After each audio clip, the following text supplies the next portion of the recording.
You, Duck. All right. Thank you, guys. Thanks, everybody. How are we doing? All right. All right, let's just get right into it. We can start the timer in 3, 2, 1, go. Let's go! Woo! All right. So that's the beauty of this category, right? That you just started right away. Just get right into the file. There's no setup, no nothing. So yeah, this is Banjo-Kazooie. I'm doing a 100% category, but it's a little bit different than the one that you've seen previously at GDQs where they start the game with the advanced moves already learned. This is a category called No FFM. I'm not going to be using that glitch, so that means that I have to go talk to Bottles and learn all the moves on my own. And you know what? It may be the middle of the night, but we're alive, alert, we're enthusiastic, we're having a good time. Somebody's got to take the night shift. So let's get into it. I hope you guys enjoy the run. And I'm Duck, by the way, and I'm here with a couple of my friends. You guys can introduce yourselves. I'm Songster. And I'm Connor75. Nice to meet you guys. Yeah. So for 100%, I guess we'll go over that first. I'm not allowed to beat the game unless I have collected everything on the total screen. So that includes these empty honeycombs that I'm grabbing right now. There's musical notes, and there's jiggies, which are little puzzle pieces. So we gotta go to every level, collect everything, and then get out of there, go to the next one. Once we got everything, we can go beat the final boss, and that'll be the end.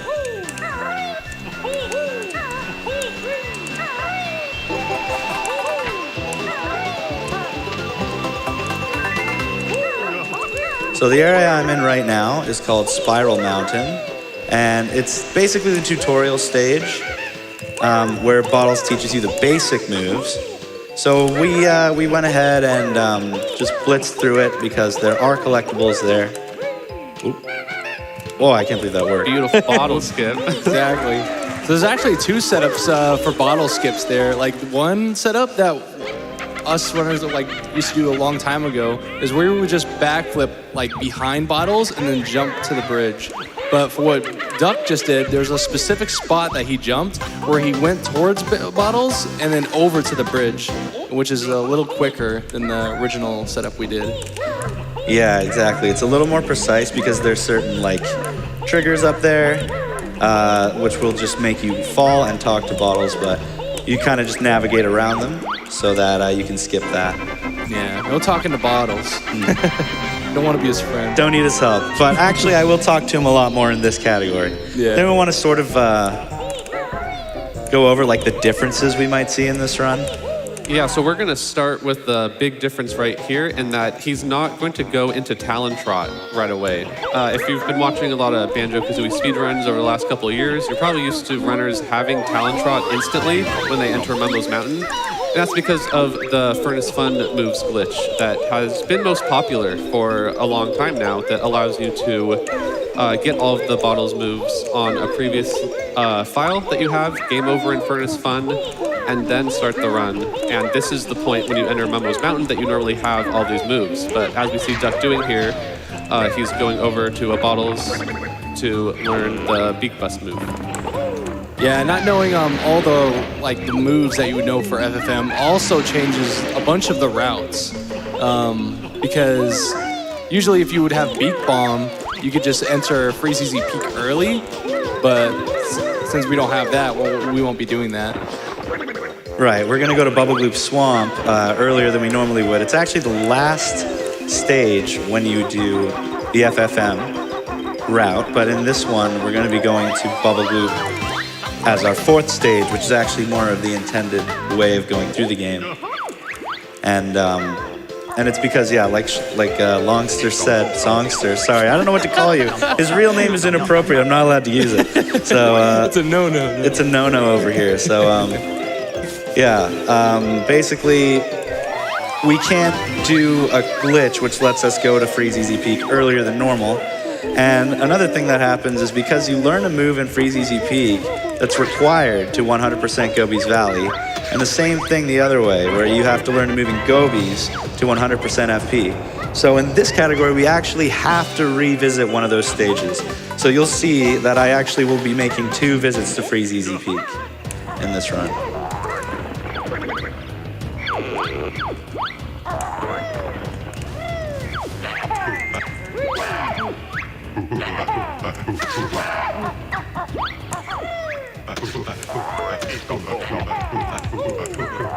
Nice. Nice Conga shot. shot.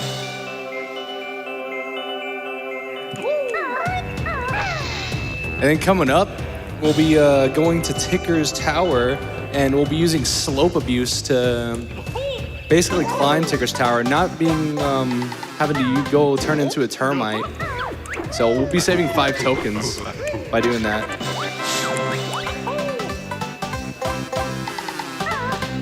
Yeah, typically it's kind of an interesting first stage, right? They have all these really steep slopes around the stage where you try to climb up and you fall down. So it's kind of leaning towards telling you, you need to do something so you can get up these slopes. And what that is turning into this termite. But we skip it because there's a way to climb up steep slopes without being the termite, which I'm doing right now. There you go. Basically, whoa, saving it. The save. Wow. Let's go. But by jumping off of these slopes and going towards the middle there, Banjo isn't above the slope there, so the timer of hovering above a slope resets. So as long as you're not directly above a slope for more than a second or 2, then you can get back on the slope and then jump again.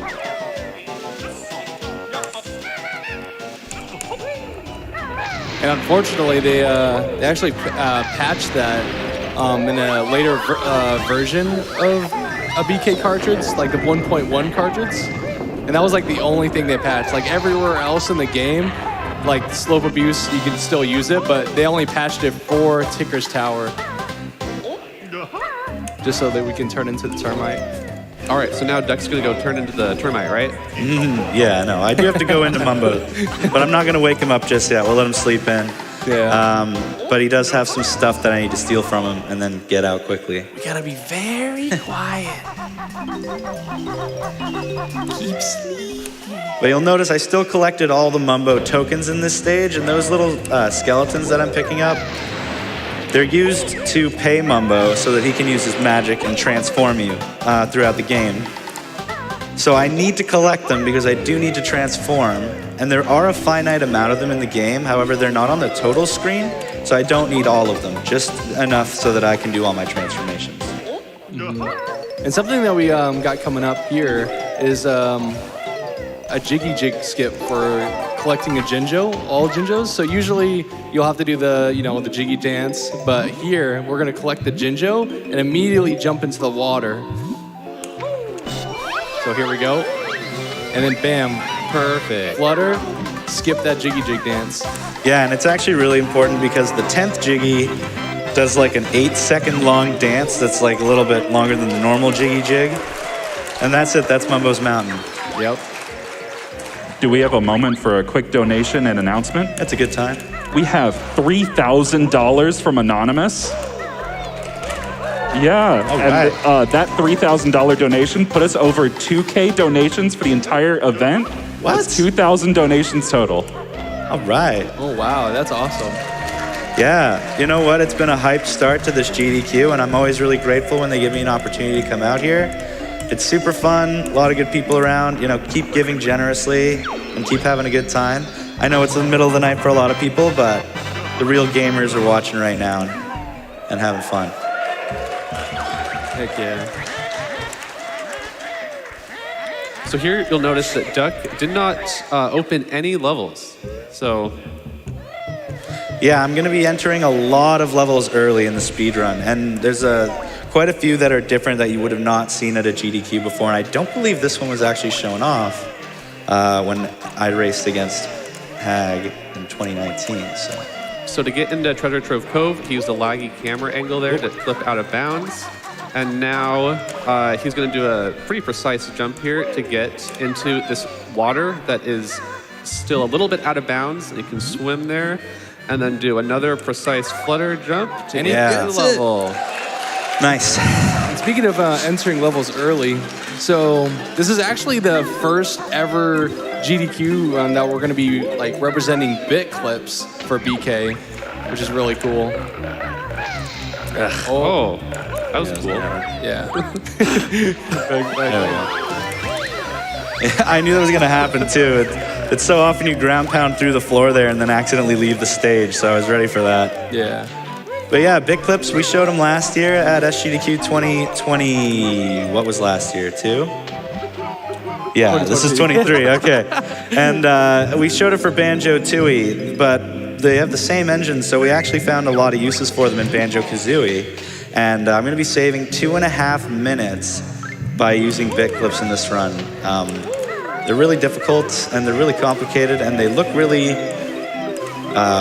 completely wild, but you'll see what I mean when we get to that part. Yeah.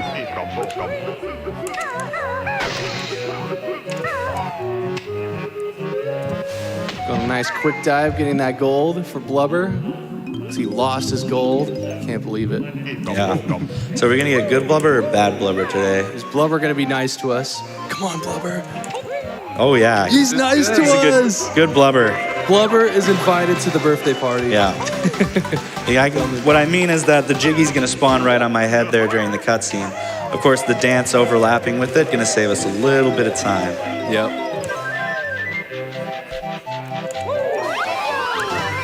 And since we don't have Beak Bomb, usually we would have for FFM, he's just gonna be going straight to the lighthouse after getting this Jiggy in the chest. And a lot of these flying sections where you have to pick up the collectibles that are barely above the ground can be tricky to stay in flight. So it's paying extra close attention there to grab the note and then Jiggy without landing. Yeah, flying into Jiggies is really good and something we can utilize a lot in this stage because there's a lot of flying going on. And if you fly or swim into a Jiggy, you skip the dance. You know, I love the dance. It's one of my favorite parts of the game. Yeah. But as a speedrunner, we want to see it as little as possible. We're anti-dancers.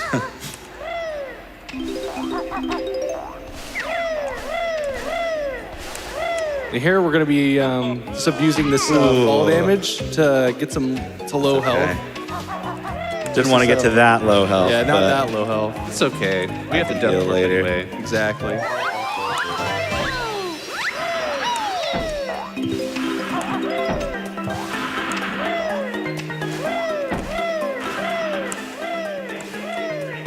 Do we have a moment to read some of these many, many donations? Yeah, Logan? get going. I'm sorry, there is really little downtime in this game.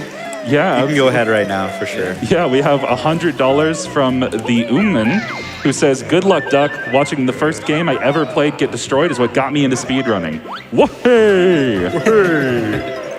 We have a $20 donation from TSR Stormed. Shoutouts to Duck for getting Banjo-Kazooie into SGDQ. This game is such an underrated speedrun, and it gets faster and faster by the year. Best of luck with bit clips. Thank you, thank you. Thank you, Storm. Thank you, Storm. Stormy Warmy. Time for a few more. Oh yeah, go for it. Absolutely. We have one here from Gruntilda the Witch for $15. She says, "Banjo runs with open paws, raising money for the cause. He steals the treasures from me and gives them to charity. Grunty hates when you are kind, so if you donate, I will mind. I'll be waiting up in my towers. See you there in just 2 hours." Very nice. Get some applause for that one. Time for a few more. Sure, this is a good time, yeah. We have a $15 donation from Larry the Platypus. Hey. It says, "Thank God Canary Mary isn't in this game. Oh my God." True. Relatable. I have $30 from Sick Nasty, who says, "Just want to give a shout out to my buddy Duck and the rest of the Banjo community. Save Tootie and beat the hag. Can I get a whoa-hey from the audience?" Hey! Very, very nice. We have a $50 donation from Pebby, who says, "Stayed up late just to see you again, Duck. Watch out for Bubble Gloop Slump. It's a really yucky place." Nice. Yep. Yeah, so right there, Duck just walked into a Nipper and did the whole fight from inside of him. Yeah, no hitbox at the front. Get in there and you can skip all the phases just from pecking on the inside. Yeah. But where does Nipper go when you beat him? He's not in here. Goes I don't know. Just dark hole. All right, so I'm coming up on a trick called leaky skip here, which it's not used in FFM because we already know this move I'm about to go learn from Bottles. But basically, I'm going to try to overlap 2 cutscenes. One where Leaky will drain the water that's in the, like covering the sandcastle down there, and one where I learn a move from Bottles. So basically, I can try to activate both at the same time. And I got it. He got it. So I just learned to move from Bottles while this thing was going on. It actually saves a lot of time. And one of the cool things about doing that in NoFFM is if you don't skip the text, then Bottles doesn't heal you, which normally he helps you out and gives you some health, but I do not want health at the moment. Exactly. We got to prepare for a death warp.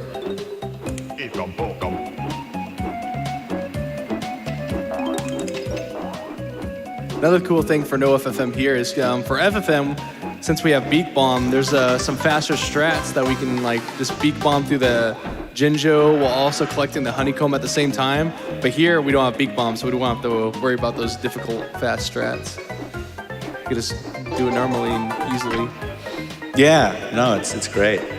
And I mean, like, this is maybe the only part of the run that's like easier, I would say, in NoFFM. The rest of the run, there's some really tough stuff you're gonna see, especially if you wait and make it to the very end. I think that's where this run really shines. I'm a big fan of NoFFM because to do the most popular category of this game, where you already have the moves learned, it requires like creating this file ahead of time where you get to the end of the game, but you never learned feathers and eggs, and it's very difficult to do that. And then you have to set up, it takes like 5 minutes to set up the glitch before you can do a run, so every reset takes a really long time. And I just want to throw it out there for anyone who's like maybe been interested in Banjo-Kazooie speedrunning, and just that part of it is like way too overwhelming. NoFFM is really fun. I love this category. It's only a couple minutes slower, and you can just pop the game in and play. You know, like it's really nice for that. Yeah, definitely recommend any runner that wants to learn this. It's a very good category. So coming up here, Duck will hopefully get the Death Warp right after picking up the Jiggy and skip that 10th Jiggy. I thought I was gonna land. Woo, that was kind of scary. That's good. So yeah, it skips that all-important final Jiggy dance, and you die, taking you back to the exit entrance here. Yes, Exactly. we're now, unfortunately, we don't have a way to quickly get into Clinker's Cavern early. So I literally would have go forgotten. to the puzzle. I literally would have forgotten. And yeah, because he learned Spring Pad, so now you can go back and learn it. Yeah, I told these guys to remind me about that. So yeah, Clanker's Cavern is not open because I didn't have the move. So I have to go back in here to open the level. Yeah, is now a good time to maybe talk a bit about the history of FFM? Because we keep saying that acronym, but I'm not Yeah. convinced that everyone knows what FFM is yet. Go on then, yeah. Yeah, so it was back in, I believe, August of 2015 when Linkus was speedrunning this game. And then he game overs in Furnace Fun in that boombox minigame. And then he starts up a new speedrun again and gets to Mumbo's Mountain and realizes that he can't learn the Bottles moves. And it turns out that he already had those moves from the previous file in the new file. So with that, the glitch Furnace Fun moves was born. And from that point onwards, we had a community vote, and there was some mixed opinions on whether it should even be allowed, because you were using the data from a file that you've already played on, and you would have to go into Furnace Fun and game over before every single run of 100% with FFM. So not everyone wanted to use it because it didn't feel legit to start with progress from another file. Yeah, as a lot of games have these little things that people argue over, like what should be allowed, what shouldn't be allowed. It was definitely one of those, for sure. But then it took 6 years for NoFFM to actually be added as a subcategory on speedrun.com. So for about 2 years now, NoFFM has been its own category, and there's been a lot more popularity for it recently. Yeah, it's kind of funny. NoFFM was actually like a miscellaneous category for a long, or it was part of like a memer board category. It's crazy, but now we finally got it in the main leaderboards. And Now we're in Clanker's Cavern. So this whole level in the speedrun is just full of cycles. So as long as we don't miss a cycle, we shouldn't like lose any time. Yeah, so basically as soon as I entered this stage, every single thing I did, I mean, obviously I'm trying to go as fast as I can, but I'm trying to go, oh, darn, okay. Missed the bubble. Just trying to go extremely fast with really, really precise movement so that I would make it down here in time to get an early bubble. I missed one cycle, so I'm gonna lose a little bit of time from that, but it's no big deal here. There's another really tough cycle to make later in the stage. So I'll have another chance to save some time there. But this is probably a good time for donations. A lot of swimming going on right now. If you've got any donations, go for it. We have so many donations. Oh my God. We have $15 from Trainer Anade, who says, let's see more Peggle, especially harder stuff like all pegs, which is a great reminder. We have a challenge open for Peggle Deluxe. We're at 6,000 out of 10,000. Y'all, we can meet that so easy with the flood of donations that's coming in here. Speaking of, we have $5 from King of Valinor, who says, love you and good luck, brother. Yeah, thanks, man.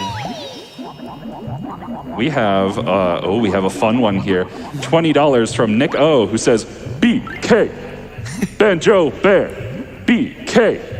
Kazooie's there too. He's the bear we love with the dark brown fur. When he scratches ya, it's gonna hurt. Kazooie's got tood and those Brigo legs, and she can carry the world and shoot some eggs. Huh, BK. Made by Rare. BK. Banjo-Kazooie rules. Little iffy on the rhyme scheme, but Oh, I good love job. it. You know what? That was epic. Was that, You- is that- you- was that you the went with what song you worked from the with Mario movie, I think? Definitely was Banjo, right? It's like when Donkey Kong comes out in the Mario movie, they like made that little song. I know, right? We have a $5 donation from Snacker the Shark, who says, wait, come back. You forgot a secret Jiggy in the water. Also, did anyone else see a naked hermit crab running around? Time for a couple more? Yeah, go for it. We have $5 from Jinjonator. Gonna donate $5 every time Duck rescues a Jinjo and the crowd goes, wee! Can we do it, folks? Let's get jiggy with it. Wee! Wee!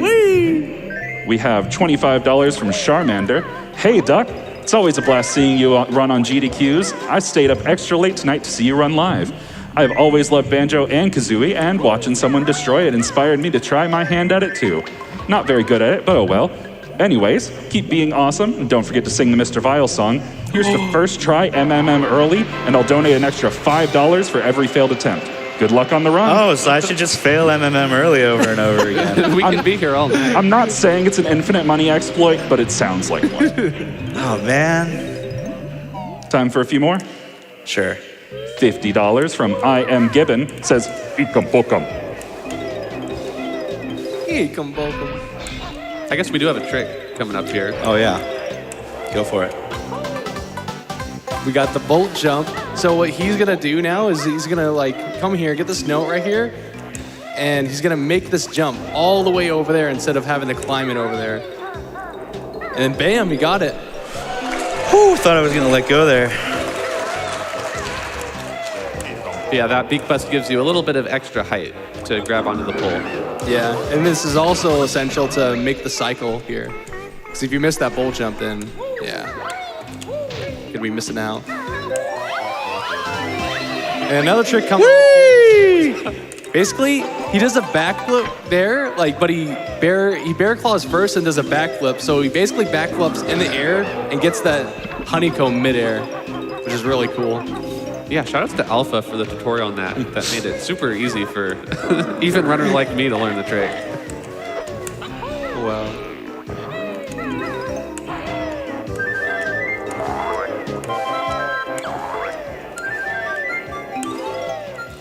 Oh, this is going to be really Make it. close. Oh, almost. So that's a really, really tight cycle. I probably could have made it, but I didn't want to like accidentally fall earlier and stuff. Whoop, here I go. Yeah. All right. Those little alcoves could be really tricky, like, because one slip up, it just wastes a ton of time because you have to swim back, and yeah. That's the tough thing about Clanker's Cavern speedrunning is you want that early cycle for the tooth to enter Clanker in the first place, and you want the early cycle for the bolt, and both of them are super, super hard. Yeah, that's why I say Clankers is just full of cycles. It's insane. Except when you're like in like Clankers. Luckily, no major time loss for either of those. Yeah. Here you're gonna grab the Jiggy in flight. But then we actually have a Watch this. super dangerous room right here. Yeah. Because these blades. This are took me spinning the really- longest to learn by far. Yeah, and he's gonna do this without gold feathers. Insane! Okay, you talk about it. Super hard. And go back too. Look at this. Oh, yeah. Oh. Invincible. I'm cracked. That's all you can say. I know, that's actually very lenient, and if you just run along that approximate spot, you'll never get hit. Yeah. I don't know about that. All right, ready, everybody?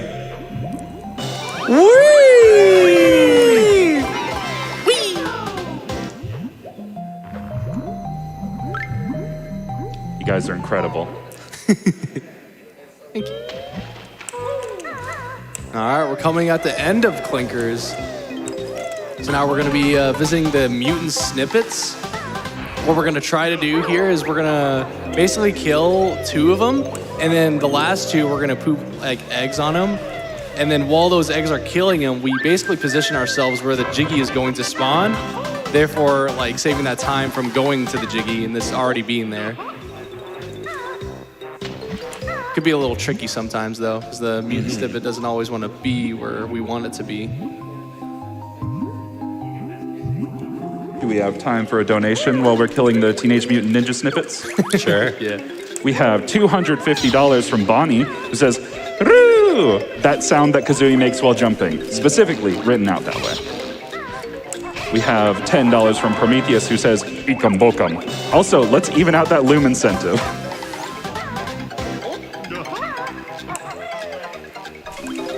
Time for another?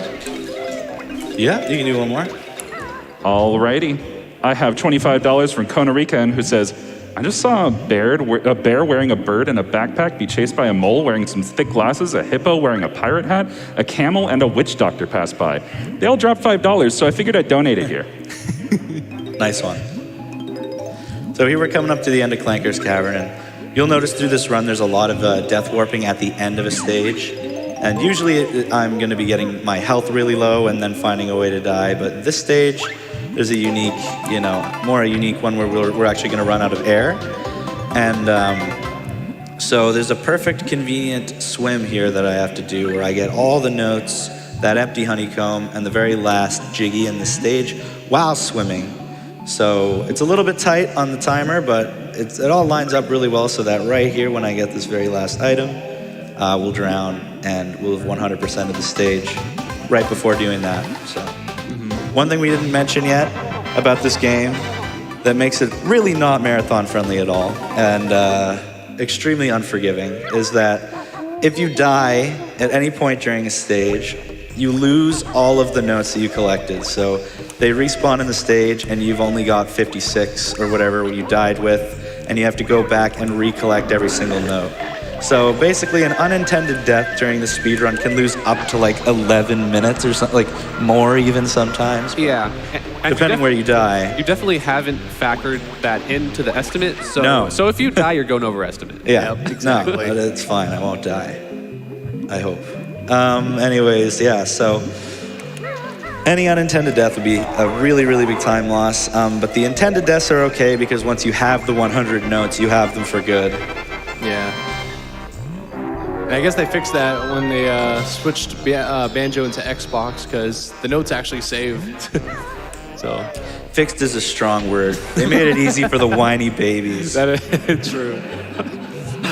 Complaining a lot. But everyone just loves the Xbox version with that change. It's everyone's favorite version of the game, right? Yeah. All right, this is a great time for donations, honestly. We're just going to the next stage, so. That's absolutely perfect, because I have a $25 donation here from Blues McGroove, who says, "First time donor and first time being in the live crowd. Gotta donate during one of my favorite games. Good luck, Duck, and get your free on." We have a $25 donation from P.S. You Love Me, who says, good luck, Duck. Bree! Bree! We have a $5 donation from Ghost Pants, who says, first time watching GDQ Live. Glad to be watching the Banjo-Kazooie run. Good luck, Duck. We have a $50 donation from The True Ginger Ninja, who says, I recently had the opportunity to meet Duck in person on a chance meeting at work. He's one of the coolest people I've ever met. I'm so happy I get to support him from the crowd at my very first in-person GDQ. Yeah. You got this. Thank you. That's been happening to us so much more lately, where we just run into people like at our jobs who know what speedrunning is. Yeah. Love games done quick. You know what it did to my ego when I met this guy and he was like, yeah, I like watching speedrunning. And I was like, you ever watch that Games Done Quick they do like twice a year? And he's like, wait a minute. I think I know who you are. You know, it's really good. Yeah, so shout outs to all of Good our for the ego. coworkers there. So I'm actually going to be changing the route a little bit just to be somewhat marathon safe. Normally, this is the one move in the run you actually don't have to learn. But I'm going to learn it because I need to have a little extra health at the end just in case I lose the Vile minigame. Because in No FFM, we actually have to do Vile without the speed shoes, which is really difficult. If you've played this game, you know when you were playing it, you had to go learn those speed shoes before you could beat Vile. And, you know, we have our ways of like trying to get ahead of him without the speed shoes, but it is pretty difficult. So playing it a little safe. I'm learning the waiting boots so that I can have a little more health at the end for Vile. In case I lose, I can try again instead of dying. And I believe the intended way is like they want you to learn running shoes and then go back to Vile to get that jiggy. Yeah. But we're like, yeah, no way. We're just gonna do it. We don't need running shoes. So interestingly enough, like Vile is one of the most nerve-wracking parts of this run because of how tight it is without speed shoes. But I am going to be singing my cheerful little Vile song. You know, someone already asked for it in the donations, so I might as well.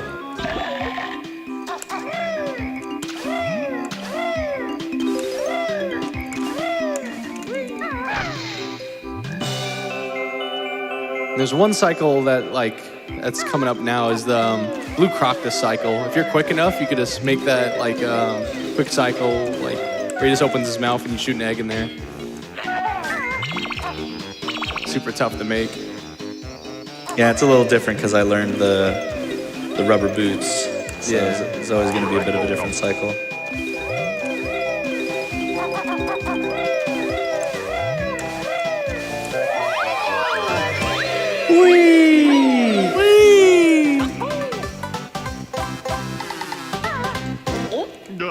And here we're gonna kill all these flibbits with gold feathers. Have you ever tried doing this without gold feathers? It's tough. It is hard. It's extremely difficult. Oh, well, you know what? Good. Cutscene overlap. Yep. I totally meant to do that. Exactly. Here coming up, we got hut jumps. Oh, yeah. So usually you have to break these huts to spring pad and go over, but you can just straight up just jump over to the next platform from there. Except this one. This one's really tough. Yeah, that one's like pixel perfect, so you do actually have to break that one. But the other ones, you can just jump up off the hut itself.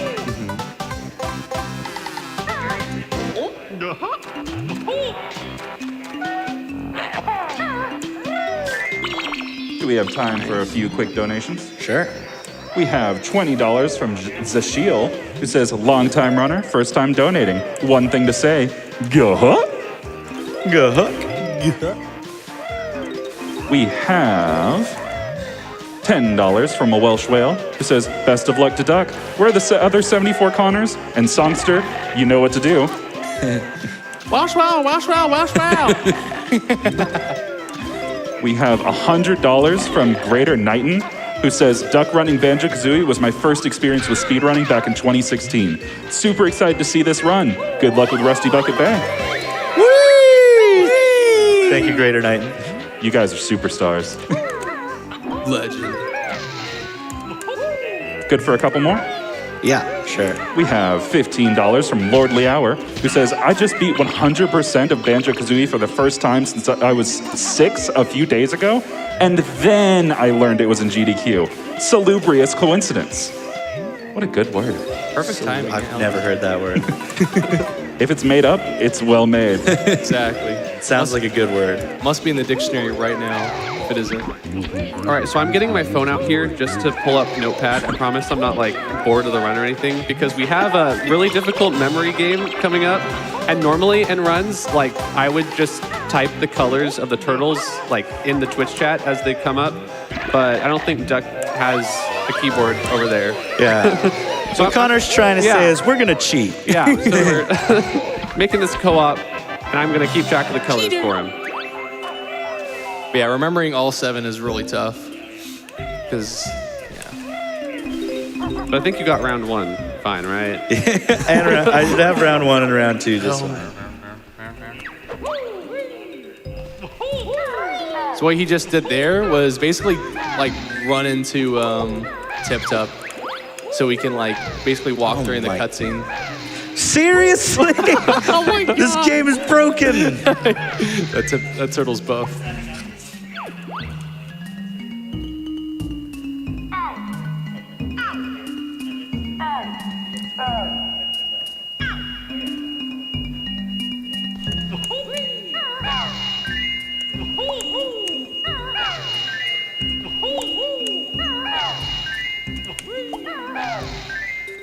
All right, you got him. Nice. So I'm really just focused right now.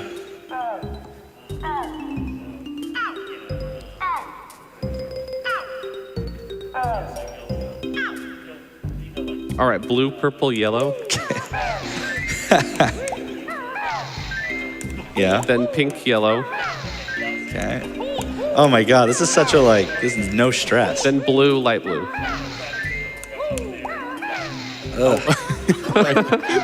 It's okay, it's okay. Those turtles have the worst hitbox because if you hit their dead zone, it's just like. I mean, you saw what happened on the red Yeah. turtle. I hit it like 3 times and it didn't work. He was not willing to go down.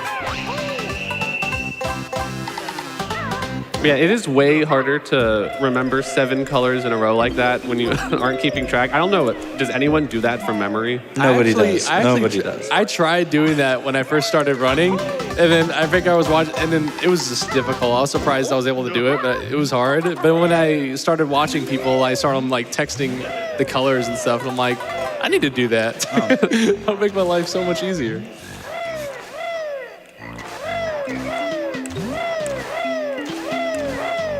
All right, we're going through the maze. We got wading boots, so we can just walk right through this maze.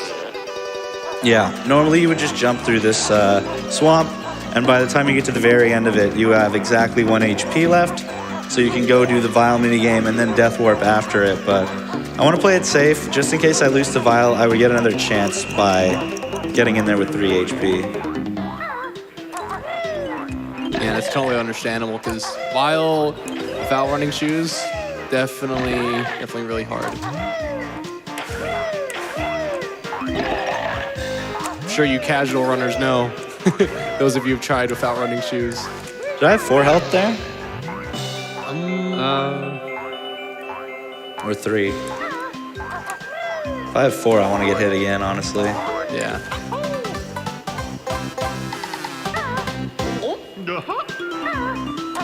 I won't risk it. If we don't know for sure, I'll just keep the health I have. Yeah, I was looking at it.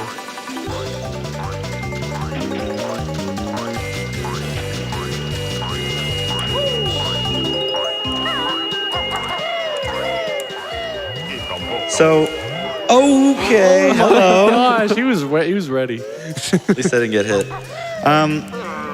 I was talking about like how, everybody who runs this game types the turtles. It got me thinking. It reminded me of something I really wanted to mention, which was a lot of people just watch the GDQs. They leave it at that. But if you actually watch this and you think you want to try it, there's a huge community of people who can help you. There's tutorials. There's everything. If you just go to speedrun.com and you go to like Banjo, you can find like the Discord and join the community. There's tons of people in there.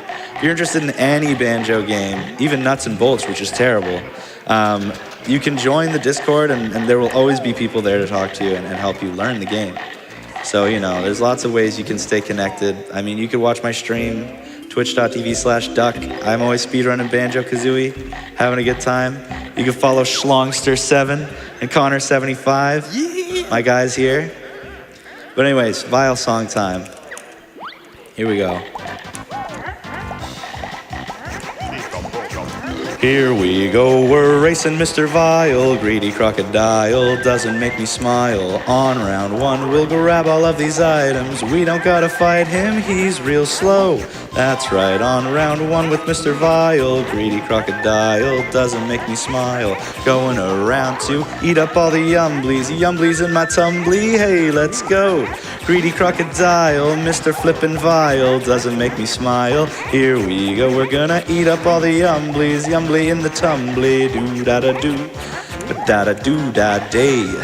That's right, he's Vile, the crocodile. He's a greedy croc, sucks rocks, don't make me smile. Alright, now that time is running out. Mr. Vile is gonna lose, no doubt, 'cause I'm the better, faster crocodile, and he's stupid slow, Mr. Vile. Yeah. Woo! Alright, so this is 3 minutes of basically auto-scroller. We can't save or gain any time here, so feel free to read off donations during the rest of this. Oh my gosh, and if that song wasn't worth donations, y'all, I don't know what is. Speaking of donating, it's GDQ, duh. Our save versus Leave the Shepherds, both categories are $801 away. Guys, we can close that gap, come on. Save him. We have $10 from Leisure Function, who says, donating for Banjo-Kazooie. I introduced BK to my son last summer, and it was just as fun for both of us as it was for me back in the day. We still sometimes greet each other with a, wah-hey! That's adorable. We have $20 from West Dog. Met Duck and Connor75 at GDQ last year. Glad to see them both make a return this year, and on stage with one of the best speedruns to watch. Can I get an Ikam Bokum from the crowd? Ikam Bokum. Thank you, Beth. Time for a few more. Great. Yeah. Another minute. We have $10 from Pogo Fish. Banjo-Kazooie is pretty influential to me in the things I want to make, and GDQ is an all-around fantastic event. So, perfect time to donate. Good luck, runners. We have a $20 donation from Finn the Fox, donating in memory of my mom, TJ. His favorite game was Banjo-Kazooie. Bree! We have $10 from Tolki. Long-time watcher, first-time donator. Thank you to everyone working for GDQ for the week's worth of entertainment, and good luck to Duck on the run. Thank you. So this is the hard round of Vile here, where he just is moving really fast, and without the speed shoes, it can be difficult to keep up, but Duck seems to have a healthy 5-point lead here. Come on. Okay. All right. He's good. Thank God. Thank God, man. First try. I will not lie to you. Like I've come up with like really solid safety strats and whatever I could do to make this not be a total train wreck, because it's a super hard run, super unforgiving, and any unintended death would just like be a total train wreck. I had no idea what to do if I lost to Vile. No idea what to do. I brought in extra health so I could have tried again, but if I lost again, I have no idea. It's like a 20-minute time. 15 minutes. So that is a huge relief. Whee! Yeah, Bubble Gloop is like probably like the second longest level in the whole speed run. So and Vile is at the end. So if you die to Vile, I did have 4 health. that's a huge time loss. Come here. So this is like part of the time losses. I'm usually supposed to have 1 health here, but played it safe, so I got to get hit a few extra times. Can you kill me? Is it that hard? Yeah. The one time we want you to kill us. All right, and that's Bubble Loop Swamp.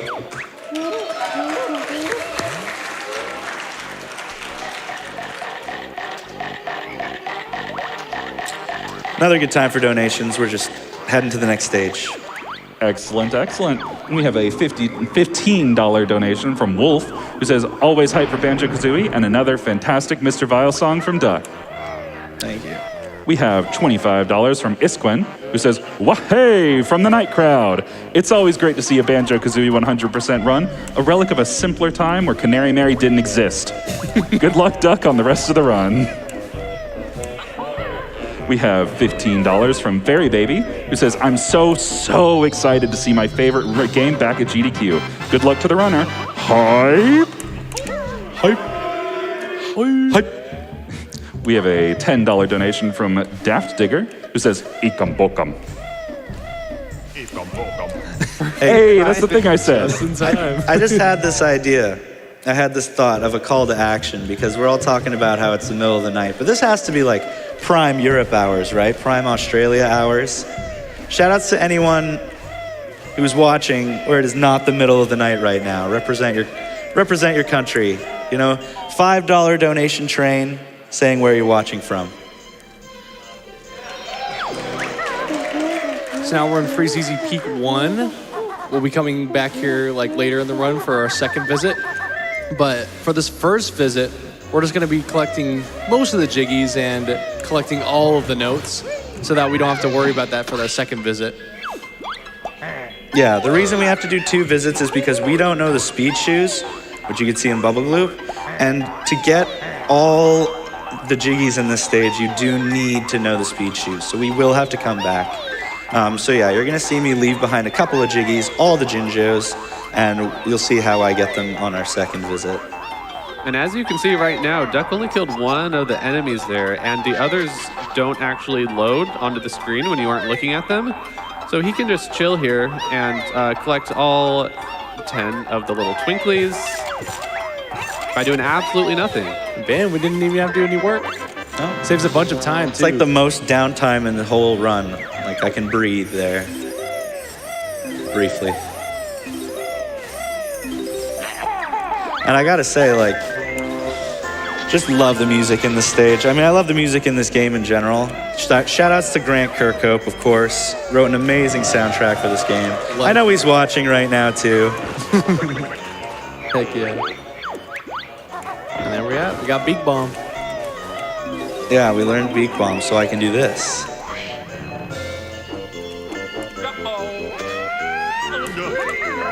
So that right there was called Yellow Star. So basically, you like casually, you're supposed to just fly through that like around 3 times.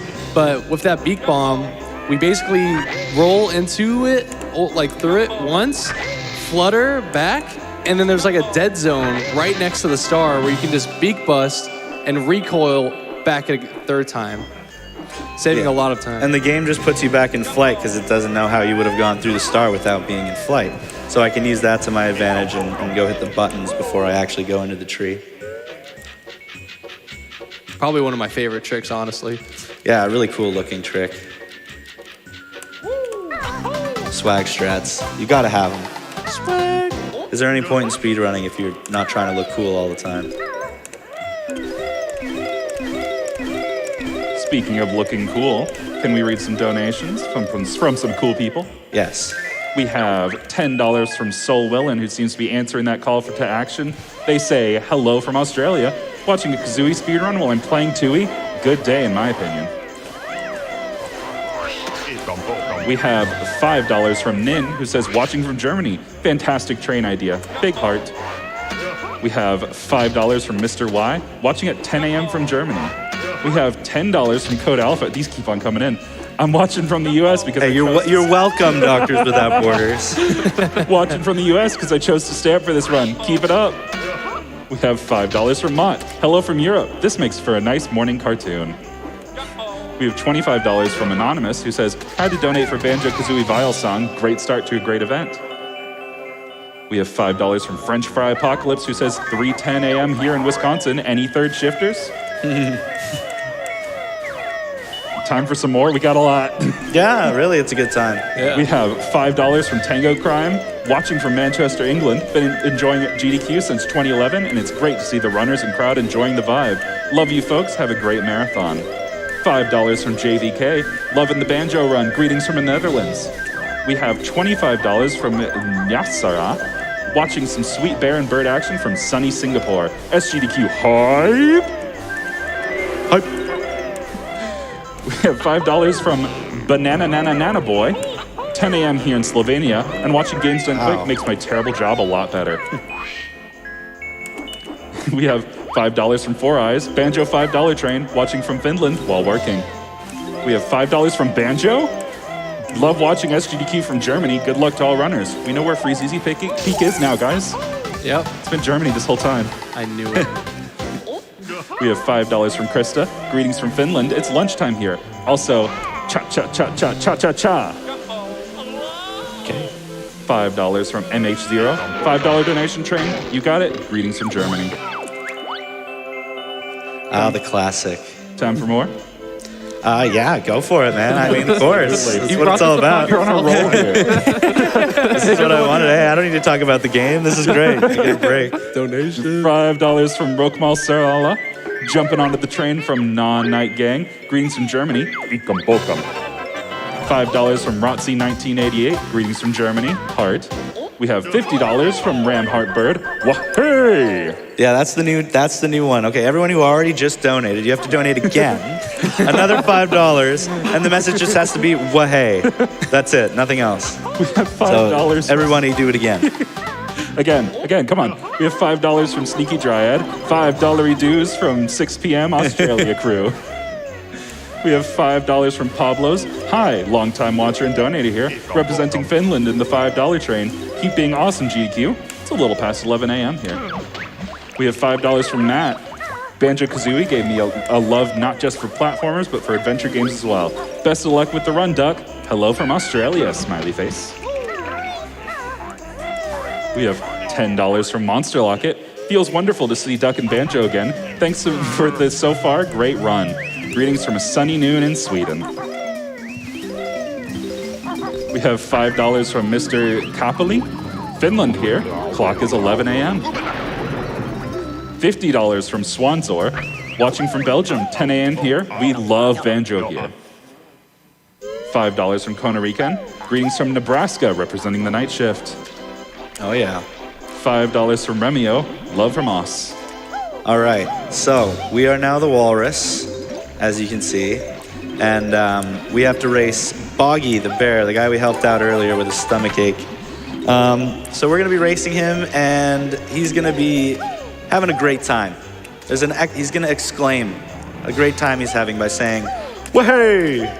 And while he's doing that, the entire time I'm racing him, I want the chat to just spam as hard as they can with waheys all the way until the race is over. Here we go. And everybody in the audience, go for it. Wahey! Wahey! Wahey! Wahey! We got the awesome leg strats.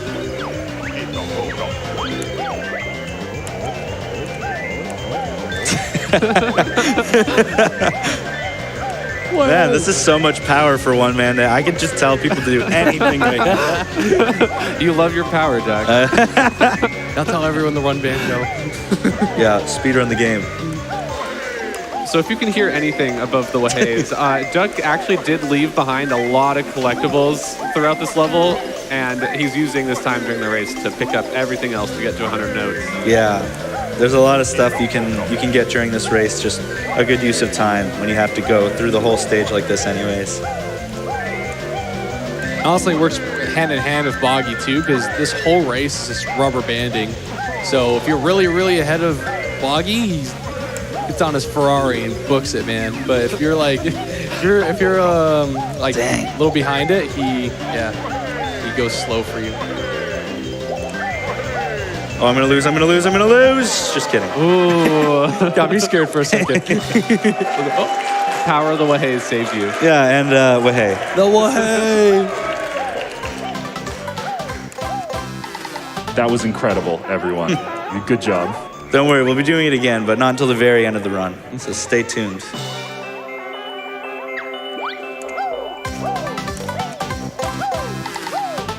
So unfortunately, quite a big time loss here. I missed one of the notes during the race, and I have to backtrack a little bit as the slow Walrus. Walrus. Should There have it kept is. sled.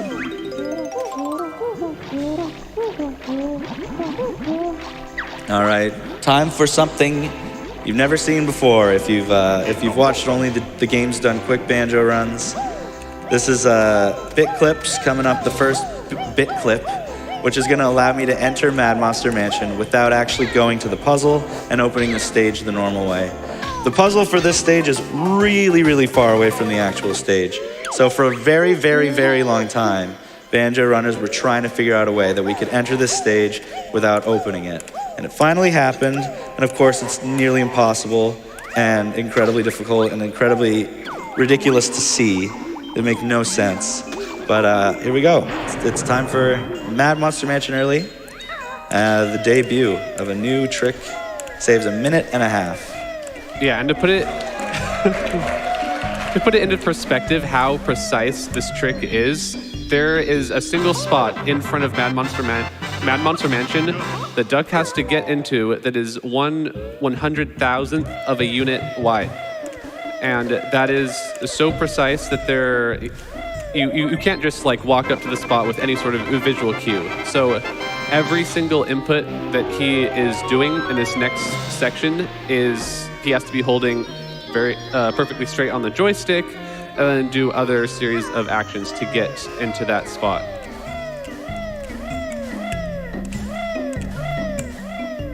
But before we start that segment, he does just have to go break down this gate on the left side of the area here, because when we leave the level as the pumpkin later on, the pumpkin fortunately does not have the power to break this gate, but he can do a really cool sequence of movements here to use the top of the hitbox of the gate that is still there, and then void out here to take him back to the start of this area, where now he is going to start the early setup. So this first part is just walking straight forward, then he's going to try to get a pause here. So that pause stops his movement to get him into the spot. And unfortunately, he got late frame because there's two setups, and if you get late frame, it loses about 10 seconds optimally compared to the early frame. But now he's doing a series of what we call the twirly whirlies, where he is spinning the camera over and over and pausing to try to get it to freeze in a certain location. And all this is doing is rotating Banjo so that he's facing the correct direction, so that when he does other movements here shortly, you'll be facing the exact direction that he needs to be. And these twirls are pretty precise, so he's just going back and forth with the pauses until he gets the correct one.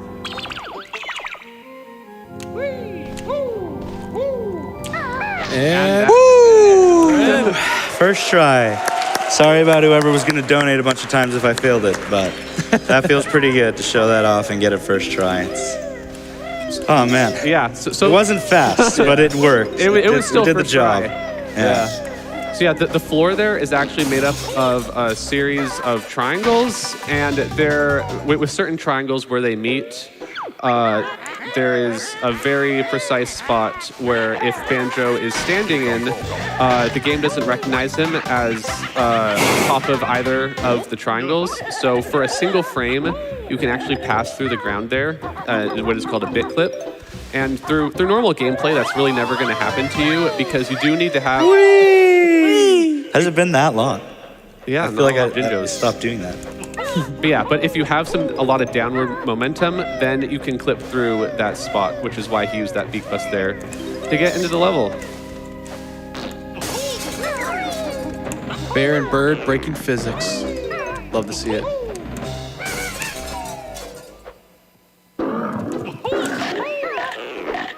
Do we have time for some donations? Yes. We have more than made up for what we might have lost by missing that clip, by the way. Did everybody say wahey? I just want you to just go off and just say wahey, like no real message. That's all I want to hear. You know what?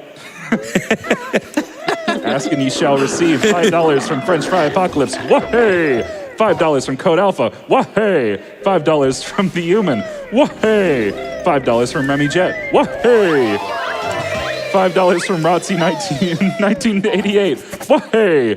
$5 from Rokmal Sarala. Wahey! $25 from Kanban Miao. Wahey! To the power of 2. We have $5 from Render. Wahey! We have $5 from Four Eyes. I don't know how to spell. Wahey! For $25 from Geika. Wahey! We have $50 from Steve. Wahey! Wahey! Wahey! Wahey! Wahey! Wahey! Wahey! Wahey! Wahey! Wahey! This is music to my ears. Count it on my fingers because I'm a speedrunner and can't count. $50 from Gravity Pike. Wahey! $10 from... I'm running out of breath. $25 from Murby. Wahey's from Wahey! Wahey! $25 from Big People School. Wahoo! I think that might be the wrong game. We have $5 from Lon Lon. Greetings. Much love from Brazil. 5 a.m. here, a great marathon doll. Wahey! I think that's all of them. Thank you. We have time for some non-wahays? Sure. All right. We have $50 from Parad, who says, that singing made my heart dance. We have $10 from Chaos ML. Great job taking down that Mr. Vile. Your song made me smile. You're your best crocodile. We have $5 from Vivi, who says, choo choo from Finland. We have, oh, I missed one. We have $5 from Prometheus. Wahey! Greetings from, you know where this is going, Germany. My brain is going to be wahays at the end of this night. I'm going to be seeing Boggy in my sleep. We have $5 from P Vigil 21. Had to donate during the train to say wahey! And good luck to my longtime friend and Bromingo Duck. Hey, thank you, P Visual. We have $5 from Cello Viorta. Hello from Japan. Love 100% collectathons, and this one's a classic. Oh, yeah. We have $10 from D Rich. Staying up late in Canada to be blown away that someone can beat Banjo-Kazooie in 2 hours when it took 8-year-old me almost 2 years to beat. Roo, roo, roo, roo. Oh, yeah, Canada. Let's go. Fellow Canadian. We have $25 from Anonymous. Duck here, making the game look so freeze easy. Heart from Moss. We have $5 from Zerbit, who says, wahey! We have $10 from Neowolf. Instructions are unclear. $5 times 2 for wahey from Australia. But also, good luck, Duck. Loved watching your BK run since seeing you in the 2019 race. You're awesome, mate. Heart. I have $10 from Anonymous, taking advantage of the British bank holiday to watch GDQ. Let's get them pegs. Wahey! We have $50 from King Ka, getting jiggy with it. All right, so coming up here, we actually don't have the speed shoes yet because you learn those in Gobi's Valley. So in order to enter the church, Duck is going to have to cheat a little bit and not do this quite as intended. Hey, it's not my fault that they made it super easy to do this without the speed shoes. All you have to do is pause, I'll just do it 3 times to be safe, but you don't even need to do it 3 times. And then the timer just stalls out so you can make it all the way in there without even using the running shoes. Way too fast.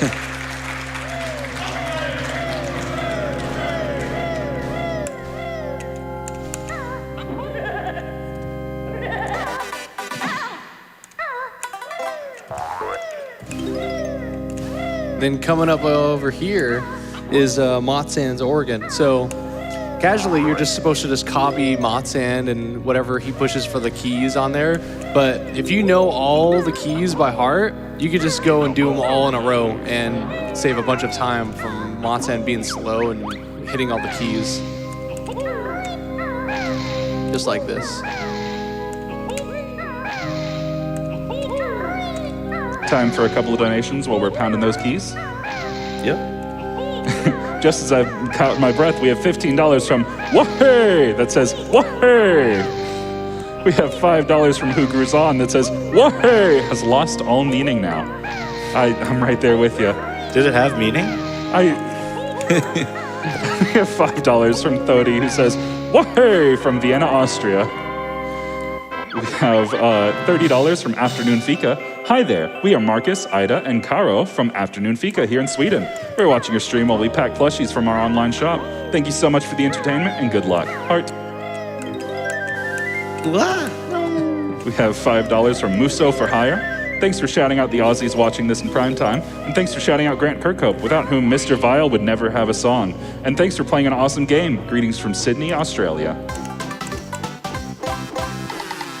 We have $10 from Charmander coming back. "Good job, Duck. You got it first try. I'll give you an extra 10 just because Color me impressed. Bet you can't first try CCW. Wahey!" Probably not. Well, we'll see. CCW early is a little bit harder. We have $5 from Random Fox.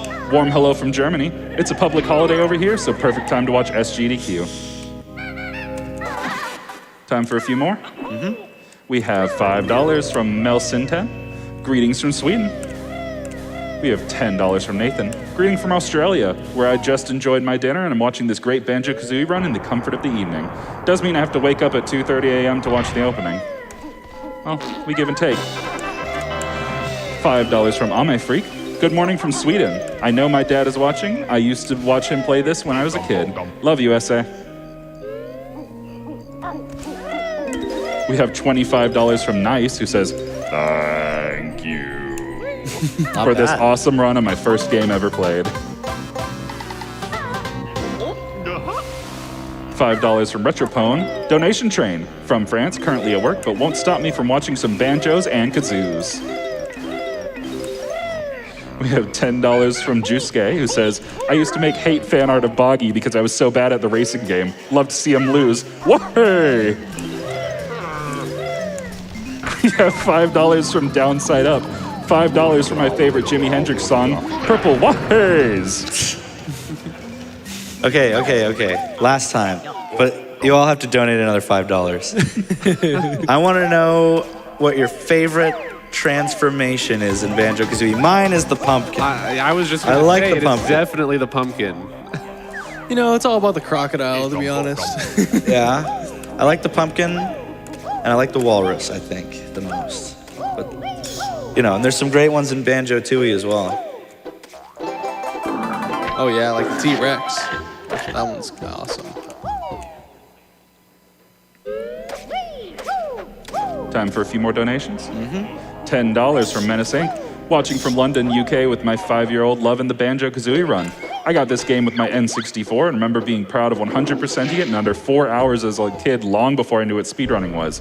Love the soundtrack by Grant That's Kirkhope." really good. You beat it in under 4 hours as a kid. It's pretty nice. First time I tried to beat this game in one sitting, it took me 8 hours, so. Oh, I never beat this game as a kid.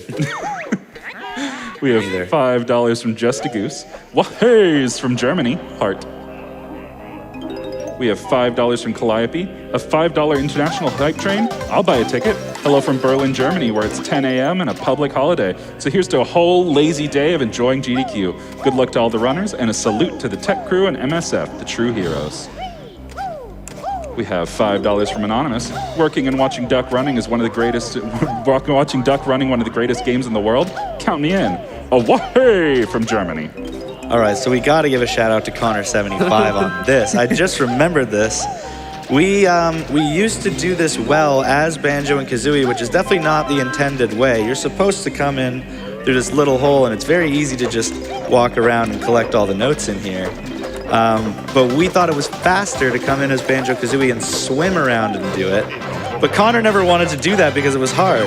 Yeah, it is incredibly difficult to swim around these thorns as BK and get the notes. So I made my own route and did this as the pumpkin. Right, and we were all like making fun of him because, trying to save strats, not saving time. I still have screenshots of people making fun of me for this. But then... we don't need to get that into it. You know? I got proof. But one day, I decided to time it, and I did rough timings compared to the world record, and I was like, wait, this is actually maybe faster. So then the real good runners actually went and timed it and realized that this doing the well as the pumpkin is actually faster. And then the route for Mad Monster Mansion was changed after that. Yep, thanks to Connor75. Big round of applause here for Connor. Come on. You know, this isn't a very good run. I think we should just call it. Start over, reset. See ya. No, just reset's all part of the run. We don't want to take the time to de-transform back into Banjo and Kazooie and go all the way back to the start of the lair to get the Clanker's Cavern Jiggy. And it's just a lot of backtracking time loss. So actually resetting the game, going back into your file, which takes you back to the beginning of the lair, is it's just actually faster to do this. So.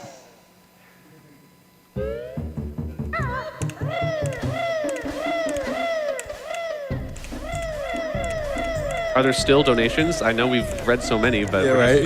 We have even more. even more. This is probably a good even time more, because baby. getting into Gobi's Valley, there's a lot to talk about. So get as many as you can get done now. Oh, yeah. Great. We have $10 from Purple Rupees, who says, my favorite transformation is that cute jumping orange. We have $5 from Prometheus, who says, best transformation in Banjo-Kazooie? That's obviously the washing machine. We have $5 from Rockmal Sarala. Crocodile is where it is. Why? Crocodile? We have $10 from Kona Rican, who says, so that witch doctor came back, but he's being chased by a washing machine with a backpack that looks familiar. We have $10 from Ria, who says, washing machine is best transformation. We have $5 from Mott, who says, gotta be the washing machine transformation. Should have seen that coming. We have $5 from Trainer 1232, who says, my favorite transformation? Probably gotta be the washing machine. Okay, I got another call to action. So in this game, there's a 1 in 40 chance that Mumbo Jumbo accidentally turns you into a washing machine. Now, I think there's only one transformation left, right? Is it just the bee? So if he turns me into a washing machine, 1 in 40 chance, everybody's got to donate $40. It's got to be done. So a brand new strat here by Duck, picking up that note before going in the sand. And now, Yeah, I thought of that while I was napping today, because I was like, wait, that might make it easier to do this trick. because this is a very tough section of Gobi's Valley where you lose health very quickly in the sand, but he's gonna try to clip into the Sphinx here with only 3 health left. Got one more try. Yeah, I don't know. This is it. It's okay. It's not the end of the world. I felt like I did it okay. I'm not really sure what I did wrong, but you know, it's one of those things where you're not doing what you're supposed to do, so. Yeah, and Yeah. unfortunately you only get 2 attempts before you would have just died there, so you have to come up and open it as normal. Yeah. Yeah, but if Duck didn't do that cool rolling strap for the first no, you would have only had 1 try. Saves a little bit. Yeah, I was just trying to clip into this without opening it the normal way, but it doesn't take too much longer to open it the normal way.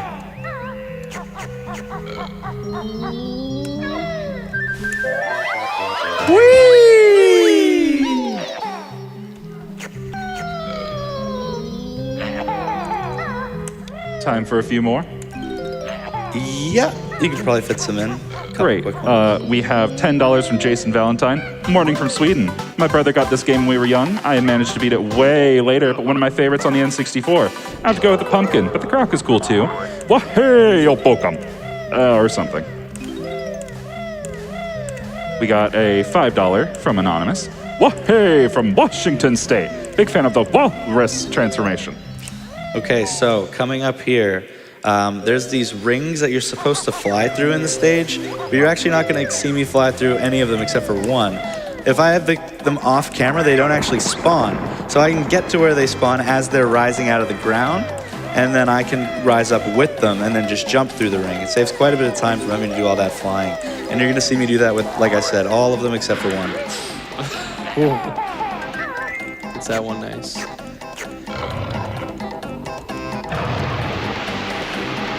So we're about to do a mini game sort of inside this pyramid coming up, which is like a memory match game. However, it's the same every time you play the game. So I already know where everything is. So you don't need me to pull up the notepad again? No, it's okay. That would be shocking if I needed help with this one.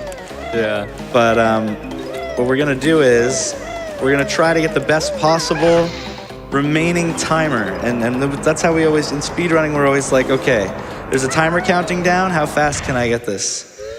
The best time you can get on this is a 69. So that's what we're going for here.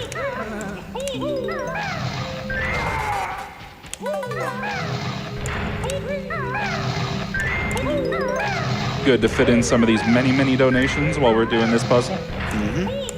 We have $10 from Queen of Spoons. Whoa, from Australia. It's my toddler's third GDQ. She hasn't missed one yet and loves dancing to the game music. I think I know what word we'll be teaching her next. Whoa. We have $25 from Kaboom Pow. Pumpkins, washing machines. I'm still holding out for the T-Rex 68. transformation Mumbo keeps teasing. Cheers, Duck, and the couch. We have $40 from Crawl Lion, who says, "Here comes the German washing machine." That one was ominous. We have $5 from Four Eyes. I've never even played this game. I know of it and seen it a bunch, but I don't know the transformations. My favorite is when he transforms into a wahe. I'm just enjoying the run, guys. We have $5 from Backside of Water. Best transformation has to be the washing machine. I got the reference in that name, don't worry. So this is the ring that I fly through. And then there's actually a little bit of a difference here in the NoFFM route because there is a move we have to learn, which is kind of the whole difference about this run is having to go learn these moves. So actually the fastest way to learn this one is to smash into this wall and then land right next to the molehill while this timer is ticking down. Bottles gives you your health back, and you still have plenty of time to run all the way over to this door before the timer runs out. Say plenty of time. That was 2 seconds left. Exactly. Yeah, it's a long 2 seconds.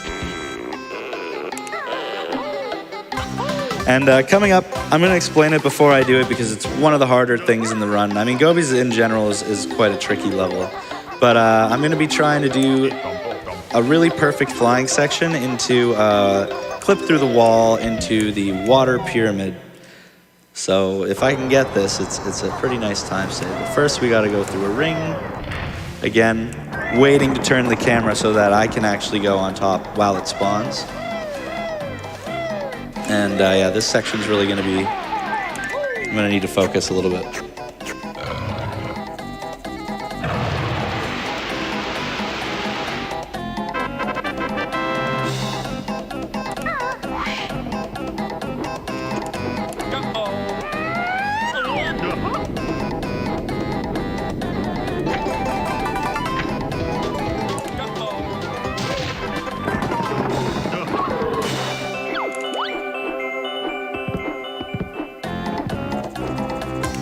Picked up the jiggy in flight there. Tricky.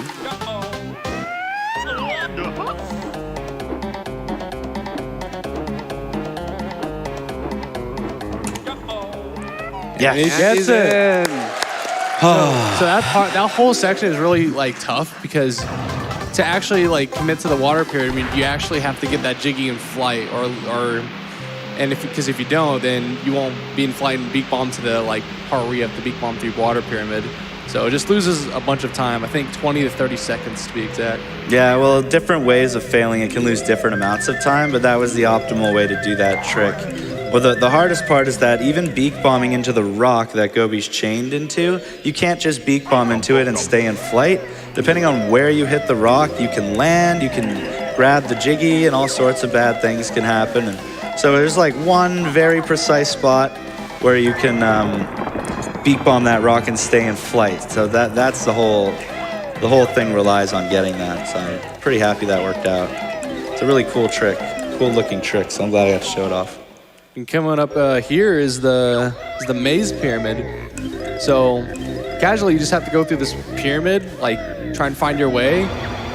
But we're simply just gonna skip the whole thing. Yeah, no mazes. I know people at home who played this game, never seen a speedrun, are like, "Are you kidding me?" I died like 5 times in that maze. No, you can just jump over it. I was one of those people.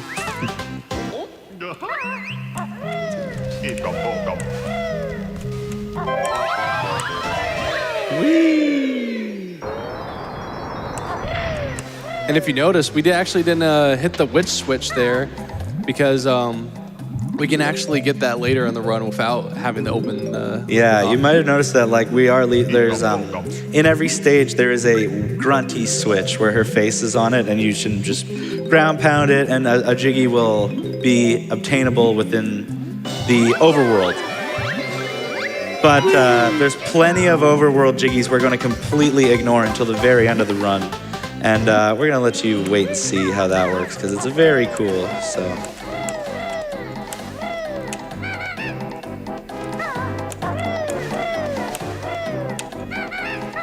Okay, that could have been way worse.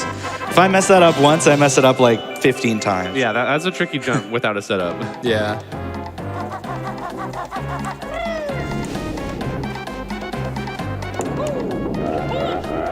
So what Duck Nice. just did there, so usually if he hits you normally, it does like a damage, but if it like hits the ground and then you jump on it, you lose a bunch of health, which Yeah, and it's no one really knows how it works either. You can lose like 3. I think you can lose all the way up to 6. So I actually got very lucky there. I jumped on that enemy, and for unknown reasons, he dealt 4 damage to me, which is exactly what I wanted. So it sets up the death warp perfectly at the end here.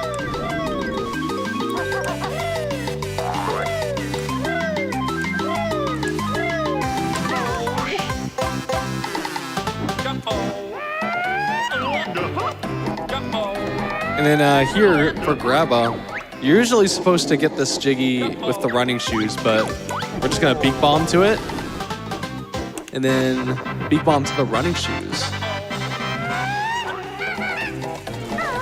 Yeah, and now since Duck beak bombed into the water pyramid earlier, he still has to go through and clean up the rest of these notes around the top of the water pyramid, and then go and pick up all the remaining notes in the level all before these running shoes expire.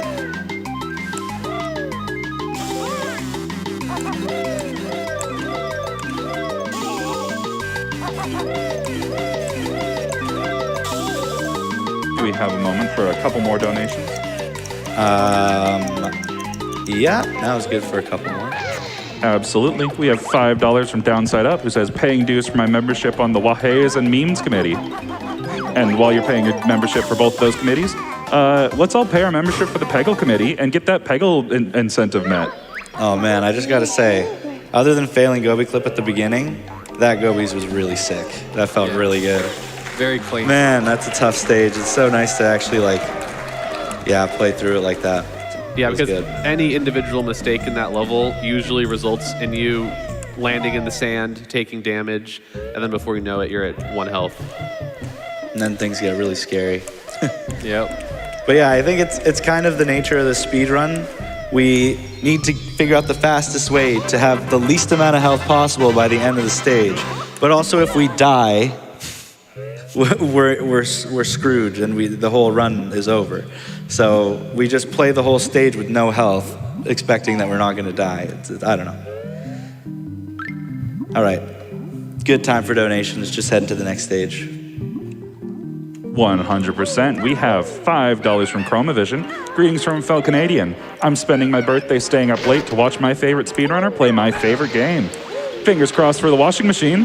Whoa-hey!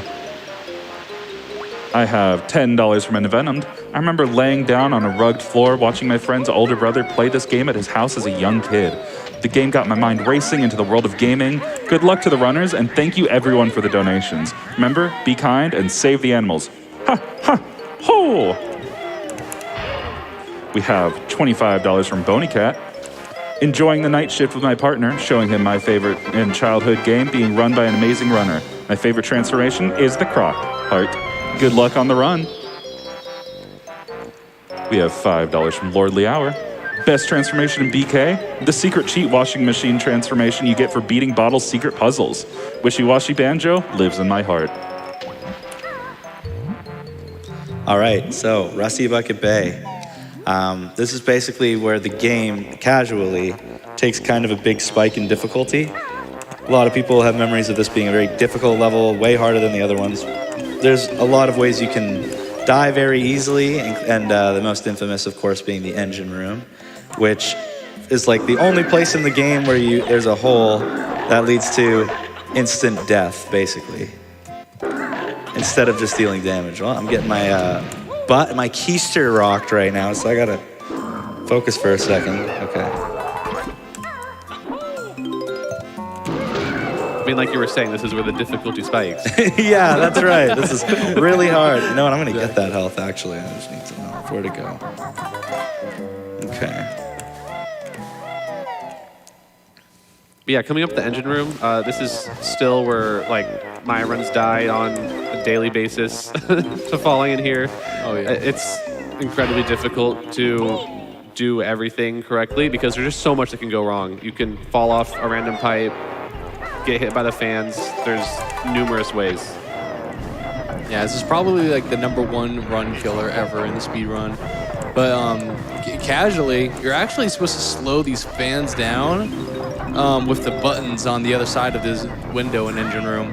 But using a little damage invincibility, we can actually go through these fans quite easily.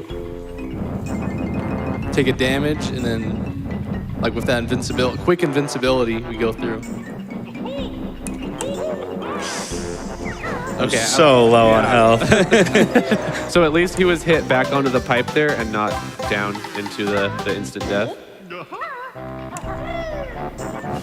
And here we're gonna do the same thing here. Nice. Oh man. I gotta figure out what to do about my health situation. But I'll figure something out. Yeah, you know what? I'm gonna kill all the. Oh, that was cool. That was we're just going through walls. Heck yeah. Nice honeycomb box by the purple Jinjo.